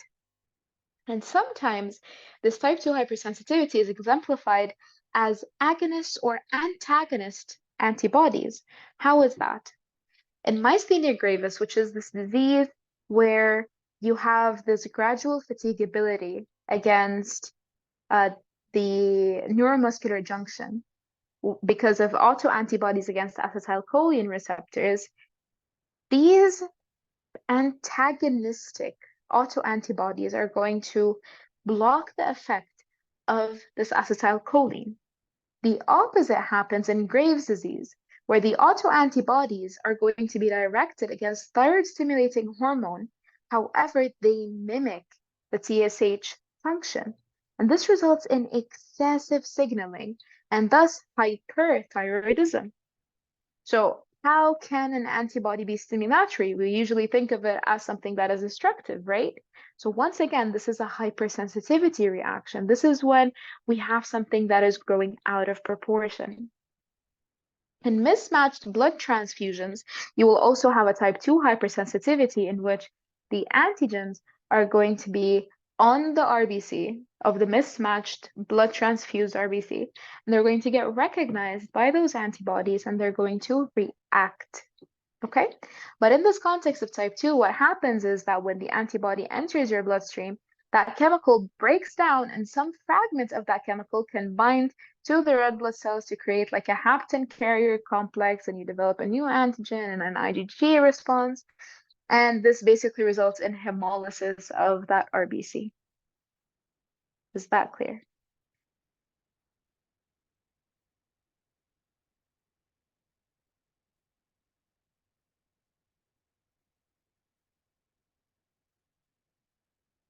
Perfect. Now for type 3 hypersensitivity, instead of an entire cell being what I am attacking, I will be attacking very small molecules. In every other way, almost at least, type 2 and type 3 sensitivities are the same. Okay? So type 3 will once again be through IgM and IgG, but it will react to much smaller molecules. In this case, let's think of potent toxins. Now, the body wants to be prepared against anything and everything. And it wants to be able to combat those toxins. And so what it does is it prepares antibodies against various different poisons and venoms. However, this can somehow backfire. When we are actually exposed to those toxins, we begin to see our own body as foreign because those antibodies will immediately go and react, right? So they'll attach to those toxins, and then our body will deem them as foreign and will begin to attack those antibodies themselves. And this you can see very often in the case of rabies, for example, where a rabies toxin is going to go into the bloodstream, and then our body is going to go straight to attack it. And then once you take a rabies shot, the rabies shot is going to go and bind to that antibody, and your body's going to be like, oh, what the hell's happening here? Like, those are a bunch of different antibodies that seem a bit abnormal to me, especially in the sense that typically those toxins are not from humans, right? something that is usually from an animal, like a horse or a rabbit or like a squirrel or something like that. So the vaccine or the medication that you take will also be from that animal. And a type 3 hypersensitivity will lead to serum sickness, where the blood itself, due to those circulating antibodies, is the war zone that you're going to have all of these different reactions to. You're going to have those IgM and IgG antibodies being directed towards those toxins. You're going to have this entire reaction where you have antibodies to antibodies. And these antibody antigenic complexes are going to activate complement cascades, resulting in excessive inflammation.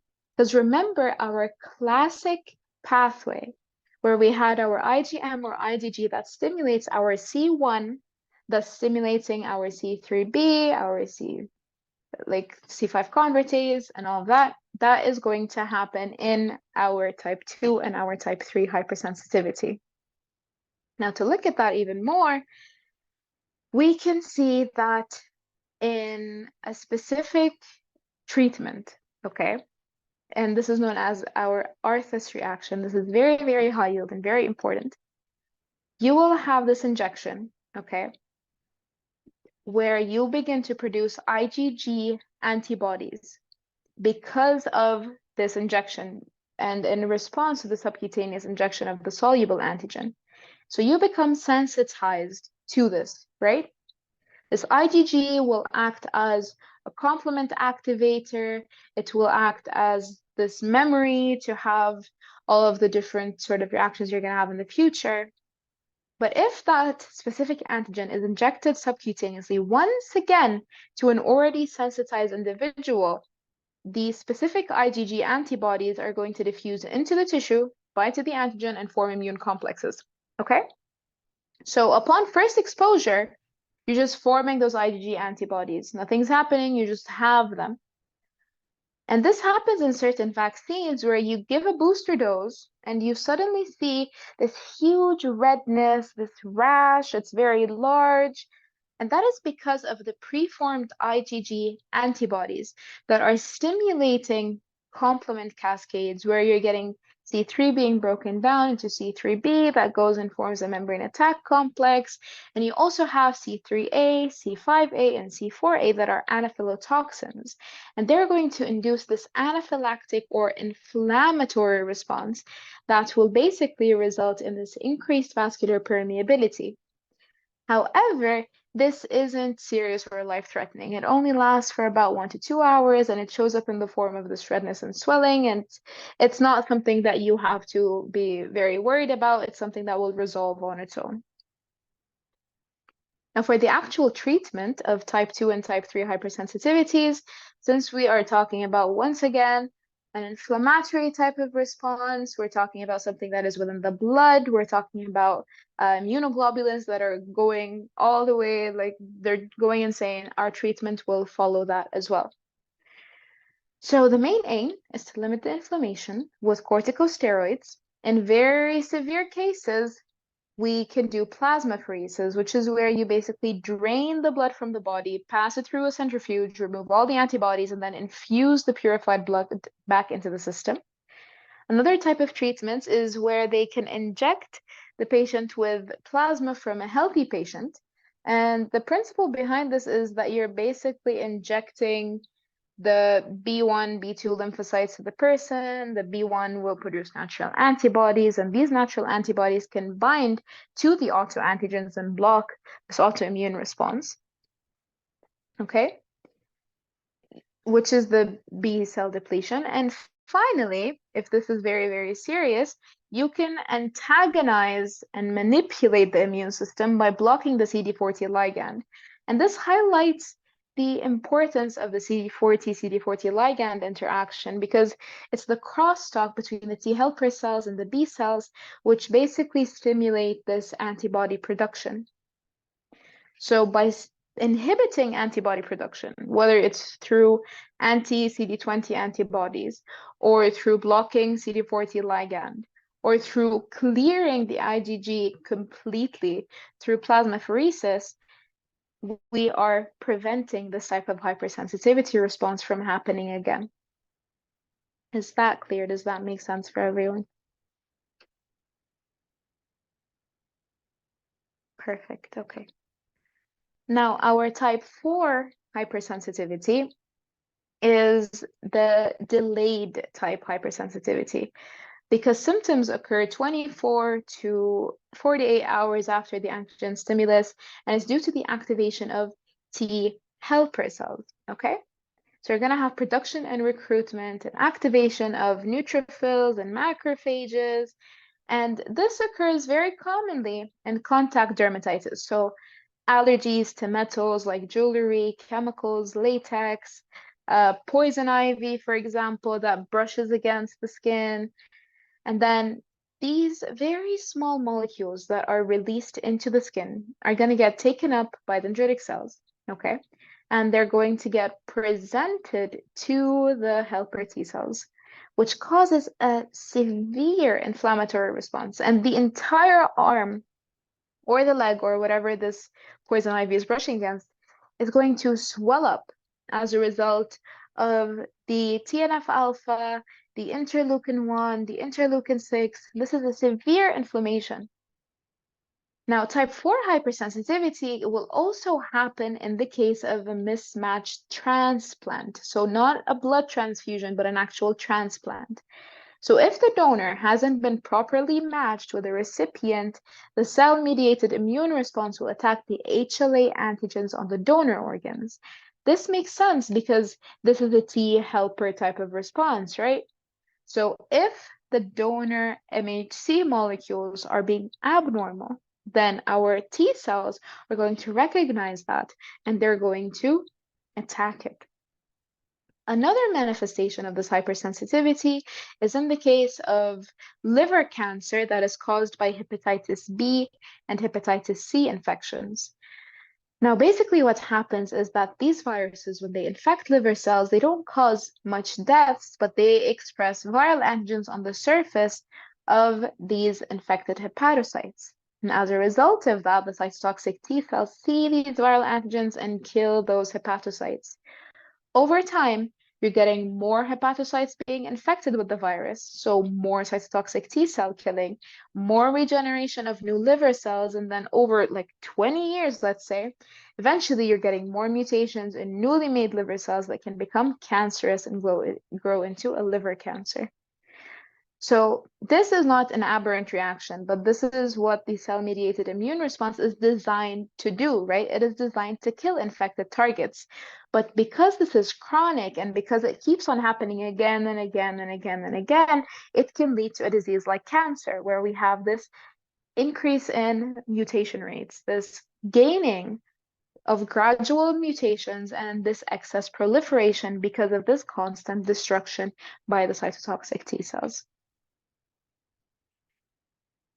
Now, the prime mediators of this response are the inflammatory T helper cells in the form of Th1 and Th17, as well as cytotoxic T cells. And as a result of these inflammatory cytokines, they're going to cause edema, deposition of fibrin due to tissue damage, and repair. So, as I mentioned to you guys, small organic molecules are going to act as allergens. They can penetrate the skin, bind to self-proteins, and generate a hapten carrier complex. These will activate professional antigen-presenting cells to make inflammatory cytokines and present antigen to activate Th1 responses. The Th1 cells will go back to kill this hapten carrier complex, and this results in the rash. So if you see a rash like this, if you see allergic contact dermatitis, if you see a poison ivy sort of pattern, then you start to think of a type 4 hypersensitivity response. And this is mainly due to the inflammatory cytokines that are released by Th1 and Th17. Now, due to the recruitment of those macrophages and neutrophils by those inflammatory and pro-inflammatory cytokines, we will have an increase in edema, we're going to have fibrin deposition, and we will have tissue damage. Now, the topic of hypersensitivity type 4 or type 4 hypersensitivity is used in a Mantoux skin test, which is mainly for tuberculosis. tuberculin, which is basically Mycobacterium tuberculosis extracts, are injected intradermally. If a person already has an antibody sort of response to this, which basically means that the antibodies reacted to it and then they stimulated the T helper cells, and those T helper cells got differentiated and they came to the site.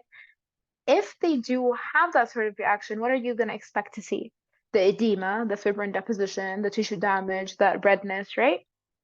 So if the person has been sensitized already, a local T cell mediated reaction occurs 24 to 72 hours after an injection, and this is seen as a visible swelling of the skin. Now, this is caused by Th1 cells entering the site of injection, recognizing specific peptides presented on class 2 MHC by professional antigen-presenting cells, and then producing the inflammatory cytokines that cause this characteristic swelling.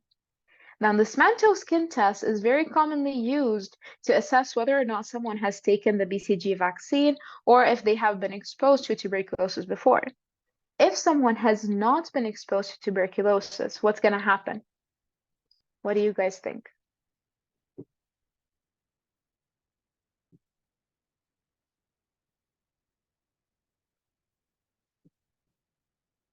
Can I repeat the question? Yes, sure.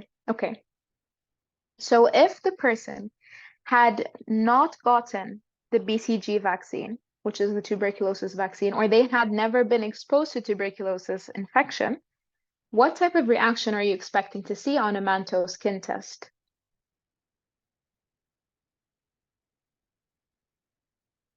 Produce antibodies.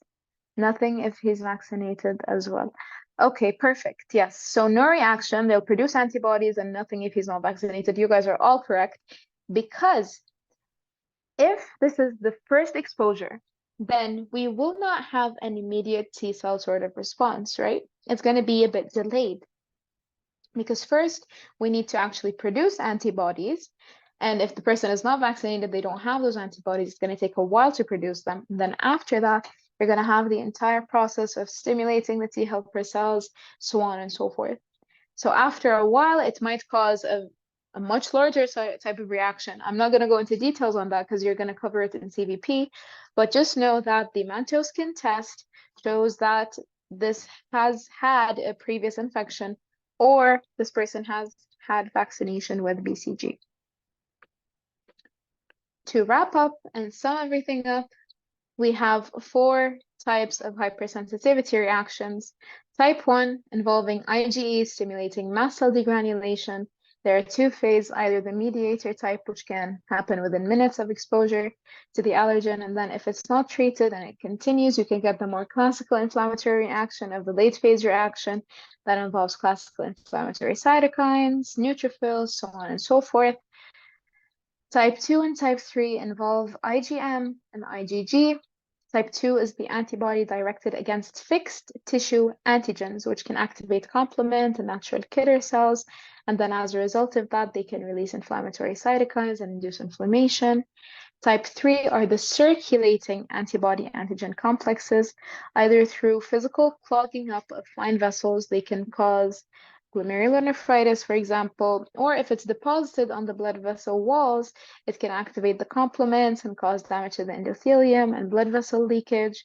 Finally, we have type 4, which is a classical cell-mediated immune response that is a result of the hapten carrier complexes taken up by professional antigen-presenting cells, presenting them to T helper cells and cytotoxic T cells, which stimulates an inflammatory response or cytotoxic T cell killing. That brings us to the end of our last lecture. You guys can finally be those who know. Do you have any questions at all before we move on to practice questions?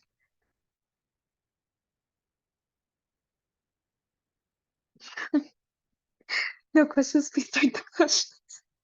I know this has been a very, very long session. I apologize, but there was a lot to cover. Okay, practice questions. I want you guys to please write down the answer. Thank you for your dedication, though. Sure. I want you guys to write down the answer in the chat, okay? As soon as you think you have it, and then I'll be explaining why each answer is or is not correct if you guys have any issue with it.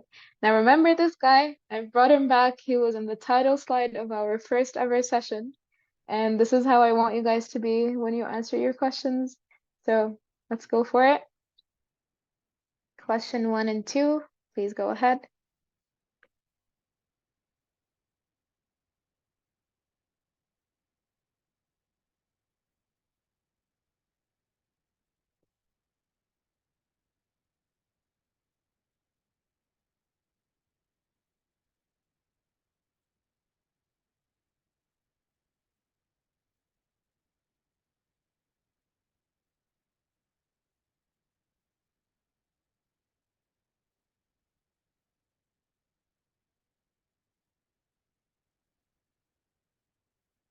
Credits to your exam committee for these questions. I was going to get some from my bachelor's exam committee as well, but I wanted you guys to have full access to them. I might add some at the end just for extra practice later in the actual presentation I send you guys. So question 1, which of the following cytokines supports the proliferation and differentiation of developing lymphocytes in the primary lymphoid tissue? Any answers?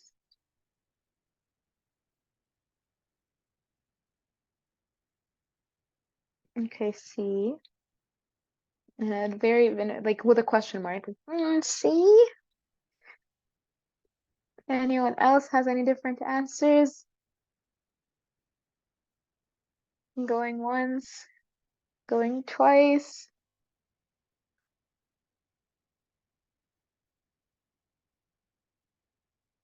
No clue. Okay, you are correct. It is C. What about question 2? I'll explain both of them together. What about question 2?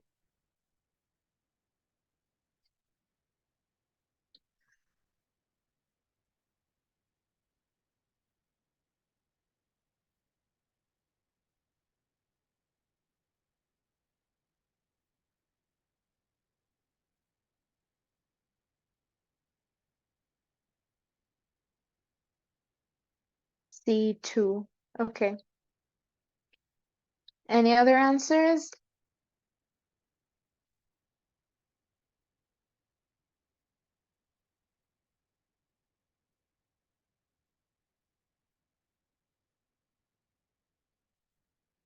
I'm lost with all this hydrogen stuff. Need to revisit them again. Okay. So let's look at the actual table for all the cytokines. I don't know if my mnemonic helped you guys with everything and trying to memorize them, so I don't know if you'd like me to repeat that.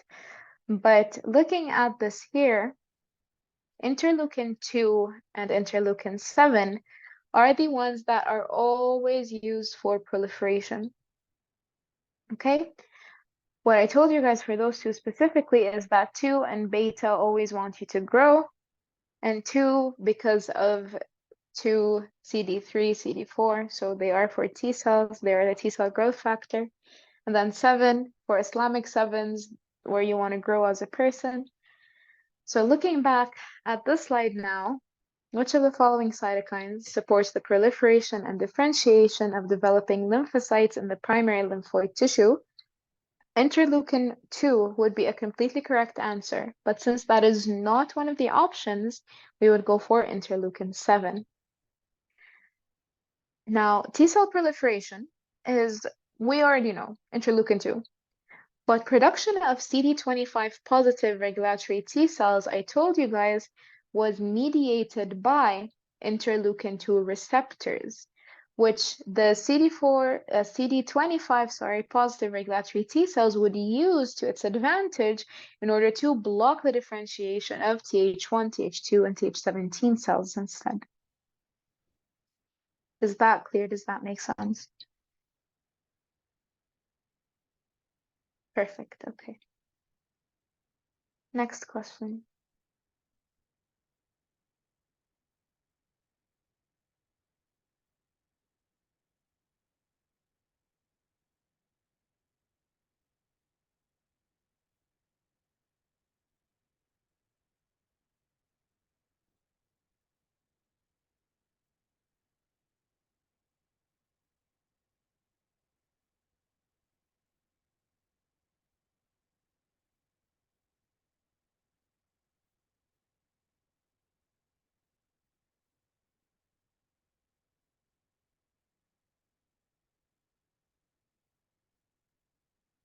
There we go. We have an answer. Anyone else? Like no MHC. Okay, I'll explain the questions. T cells stimulated by peptide MHC complexes displayed on antigen-presenting cells. In the absence of co-stimulation, undergo which of the following processes? What this means is we have MHC presentation, but we don't have co-stimulation. So we have two B's and one C. You guys, the majority wins. It is B. And BB, okay. Now to look at that here, and in the notes section of the slide, I'm not sure if you guys read it or not, after we have this MHC to T cell receptor type of bonding, we will have the CD40 ligand interaction that stimulates B7. Now, B7 is only activated in the cases of an infection. It is not presented in any other cases. And because of that, it basically is a regulatory type of signal where in its absence, this T cell cannot do anything. And this is called energy. So the absence of energy. All right. Wait, would you like me to explain why it's not C for this one?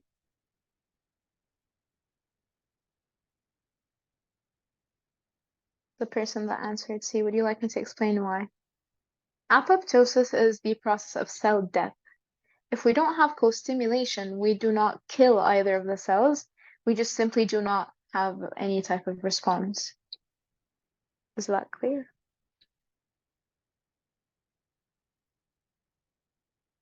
Perfect, okay. Moving on to our next question.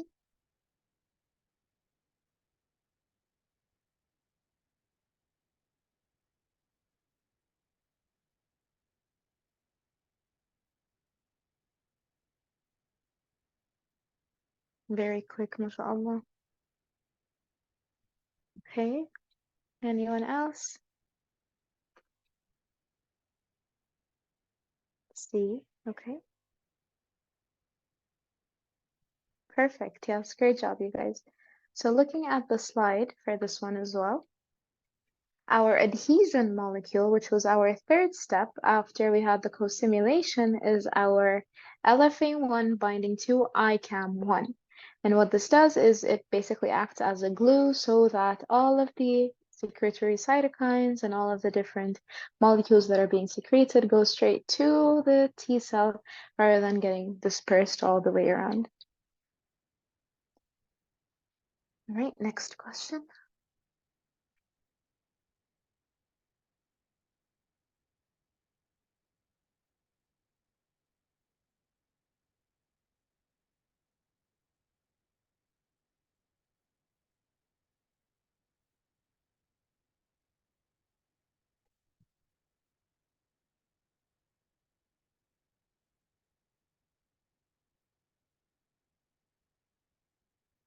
CD40.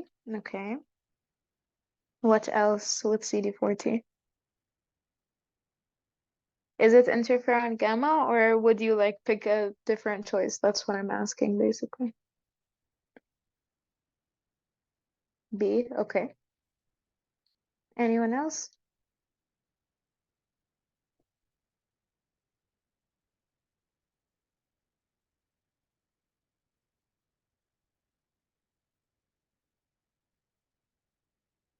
All right, perfect. So looking back at the slide, the CD40 signal will work together with cytokines, namely interferon gamma, that will induce the switch from an IgM to an IgG. And here it specifies that, okay, from IgM to IgG. What is the T helper cell that wants to get IgG? It's Th1. What is the signature cytokine for that? Interferon gamma. CD40 interactions are necessary for the entire process to take place. So that is why we need both of those molecules. Next question.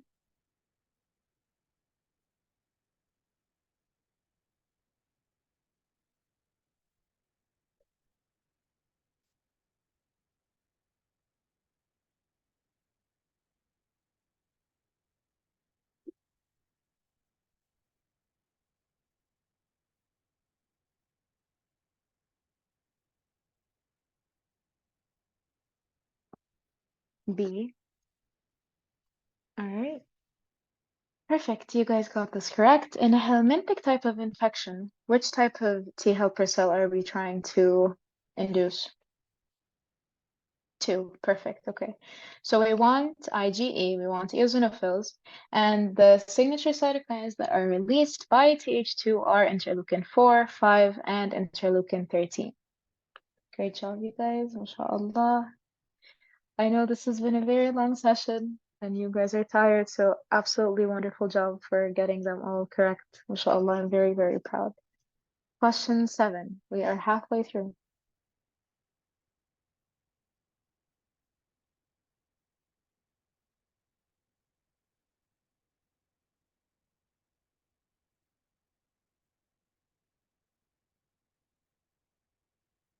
A, yes.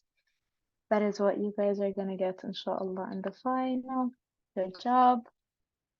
Looking at our slide, our B1 cells and our marginal zone B cells, which are B1 cells in the cortex of our lymphocytes, will produce non-specific natural IgM antibodies against polysaccharide and lipid residues.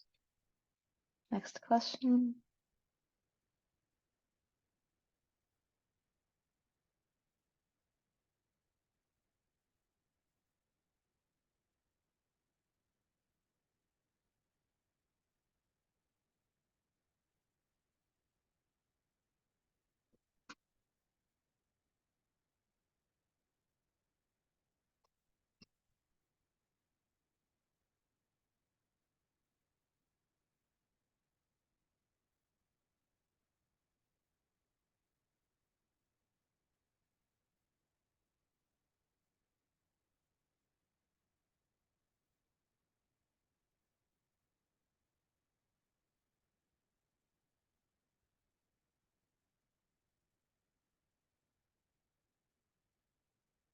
Okay, D.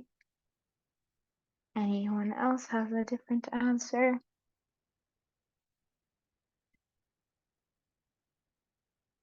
D or E? Okay.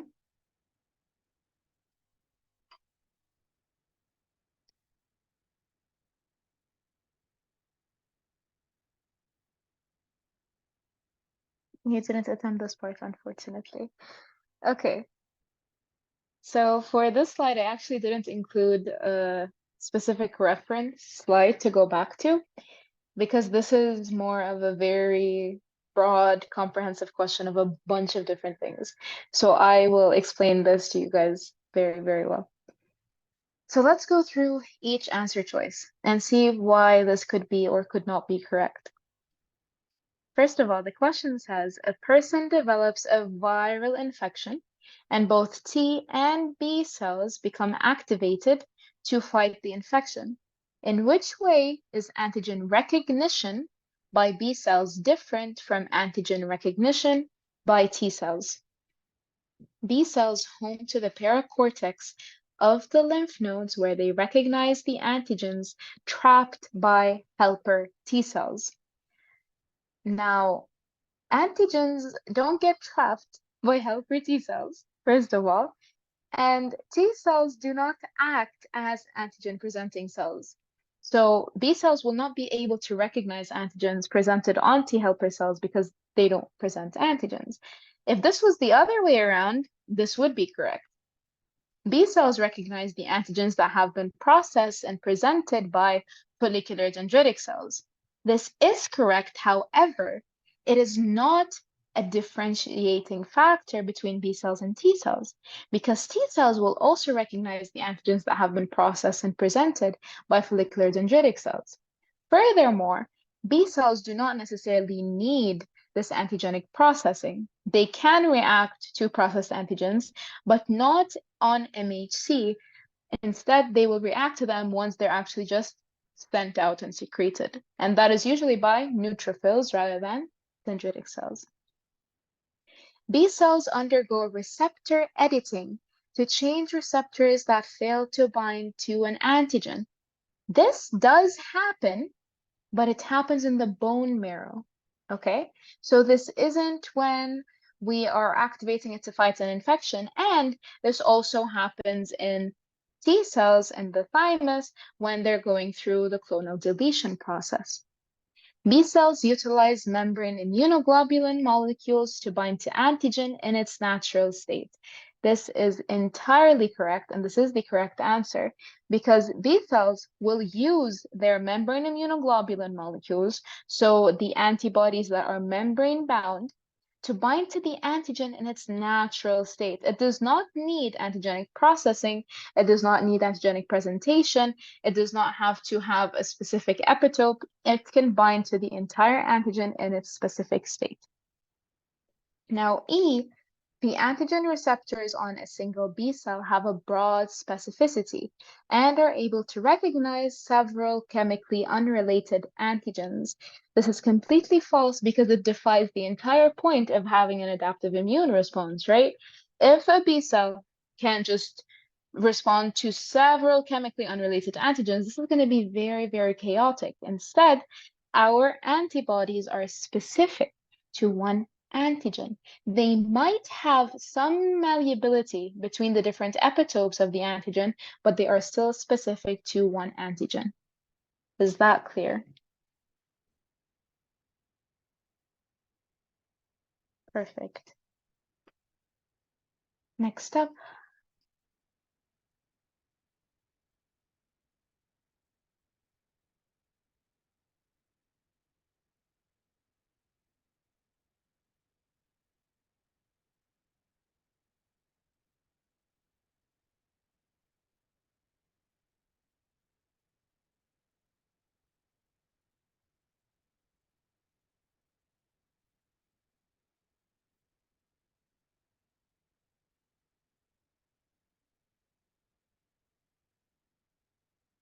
Okay, D. Any other answers? Or are we all on D?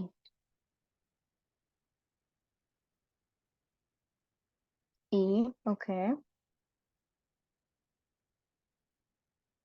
Not E down regulation. Yes, good job. You caught that. If it was up regulation, then you would be completely correct in saying D, CD28. However, since it is down regulation, it would be CTLA4. So to look back at the slide, both of CD28 and CTLA4 would bind to CD80, CD86, which is our B7. However, CD28 is our upregulatory molecule, which induces proliferation, differentiation, and CTLA4 is what it's going to come and stop this from happening. It's like, nah, you've done enough. We don't need this type of response anymore. And it is going to bind to the CD80, CD86, or our B7 in order to prevent and downregulate this type of response. Perfect, mashallah. Next question.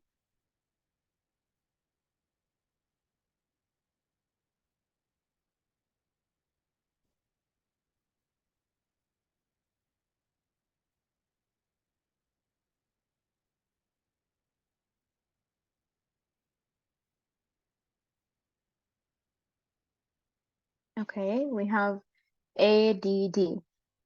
All right, so I understand why you think of A, but a cytotoxic T cell needs MHC class 1 molecules to present a defective or a pathogenic antigen.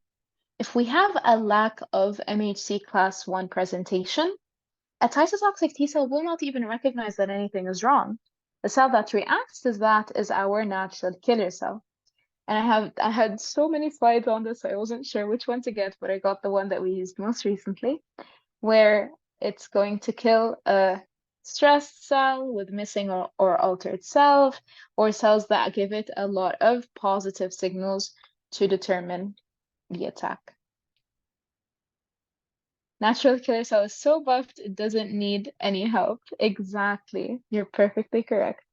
I forgot that for a second. That is completely okay. That is fine. Don't worry about it. All right, question 11.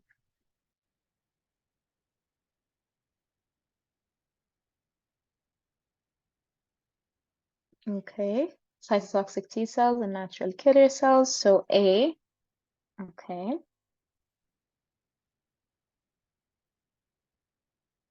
Mm-hmm. Any other answers? A. Perfect. Yes, you guys are perfectly correct.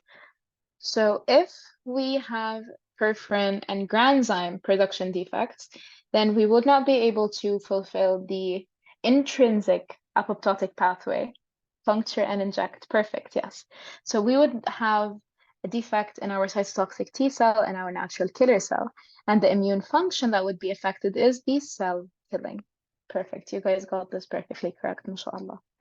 So here again, just to go over it very quickly, granzyme and perforin. Perforin punctures pores into the cell so that the granzyme can go in, granzyme granules. They will activate caspases to induce the target cell to undergo apoptosis. All right. The same happens in natural killer cells.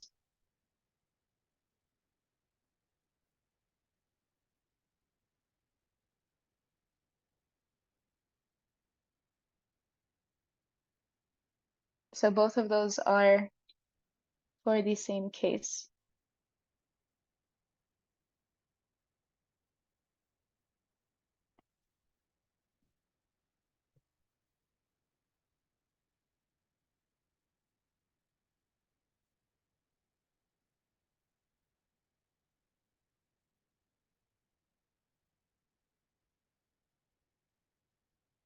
What is the answer to question 12 first? A, D, okay. A, okay.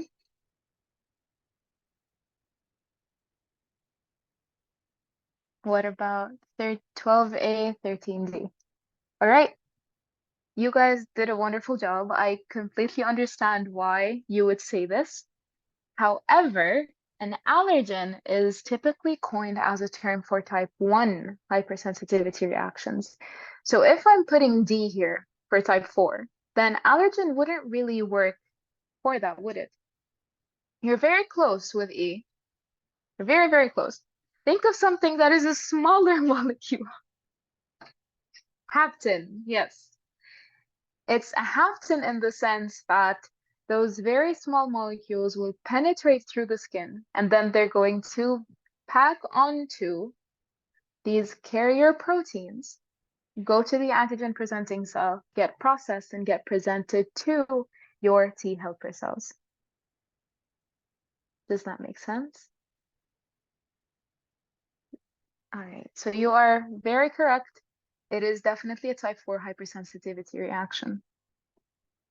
And here we can see that because you will generate a hapten carrier complex, and it is in a type 4 hypersensitivity reactions like we see in allergic contact dermatitis. Last but not least, the final question.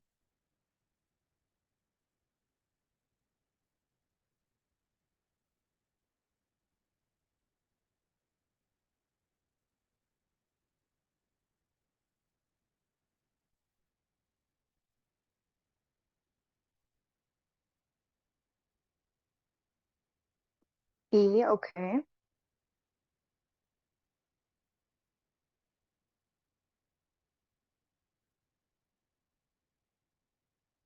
E, okay.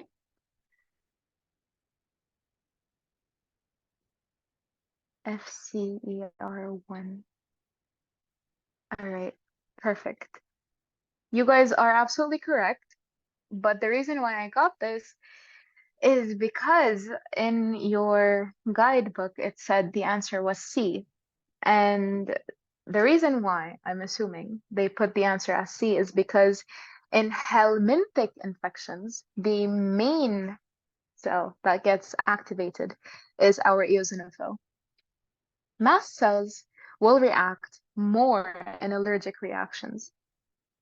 So mast cell, eosinophil, and basophil would all be correct.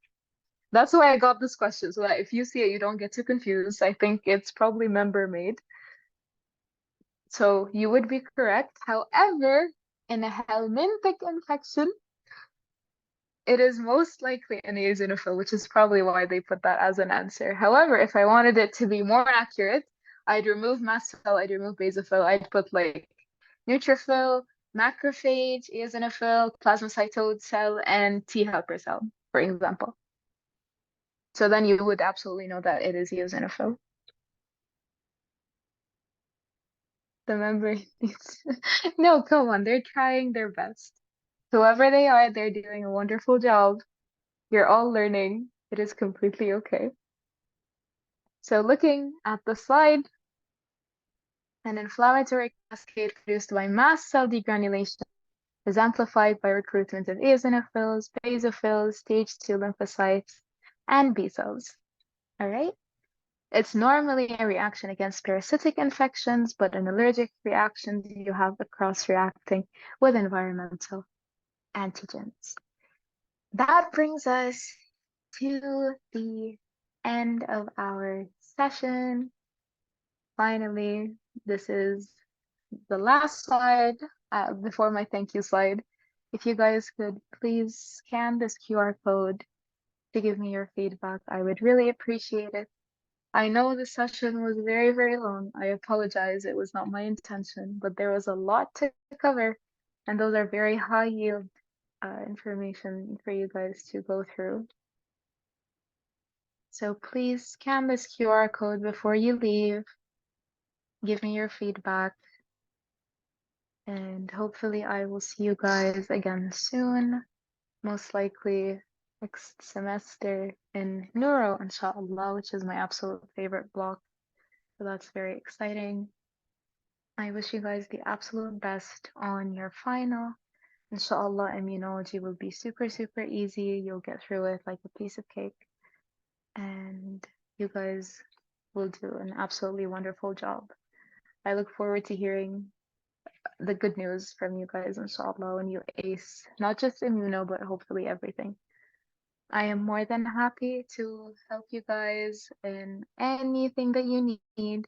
My email and my number are both attached, so you guys can reach out whenever you need any help with anything.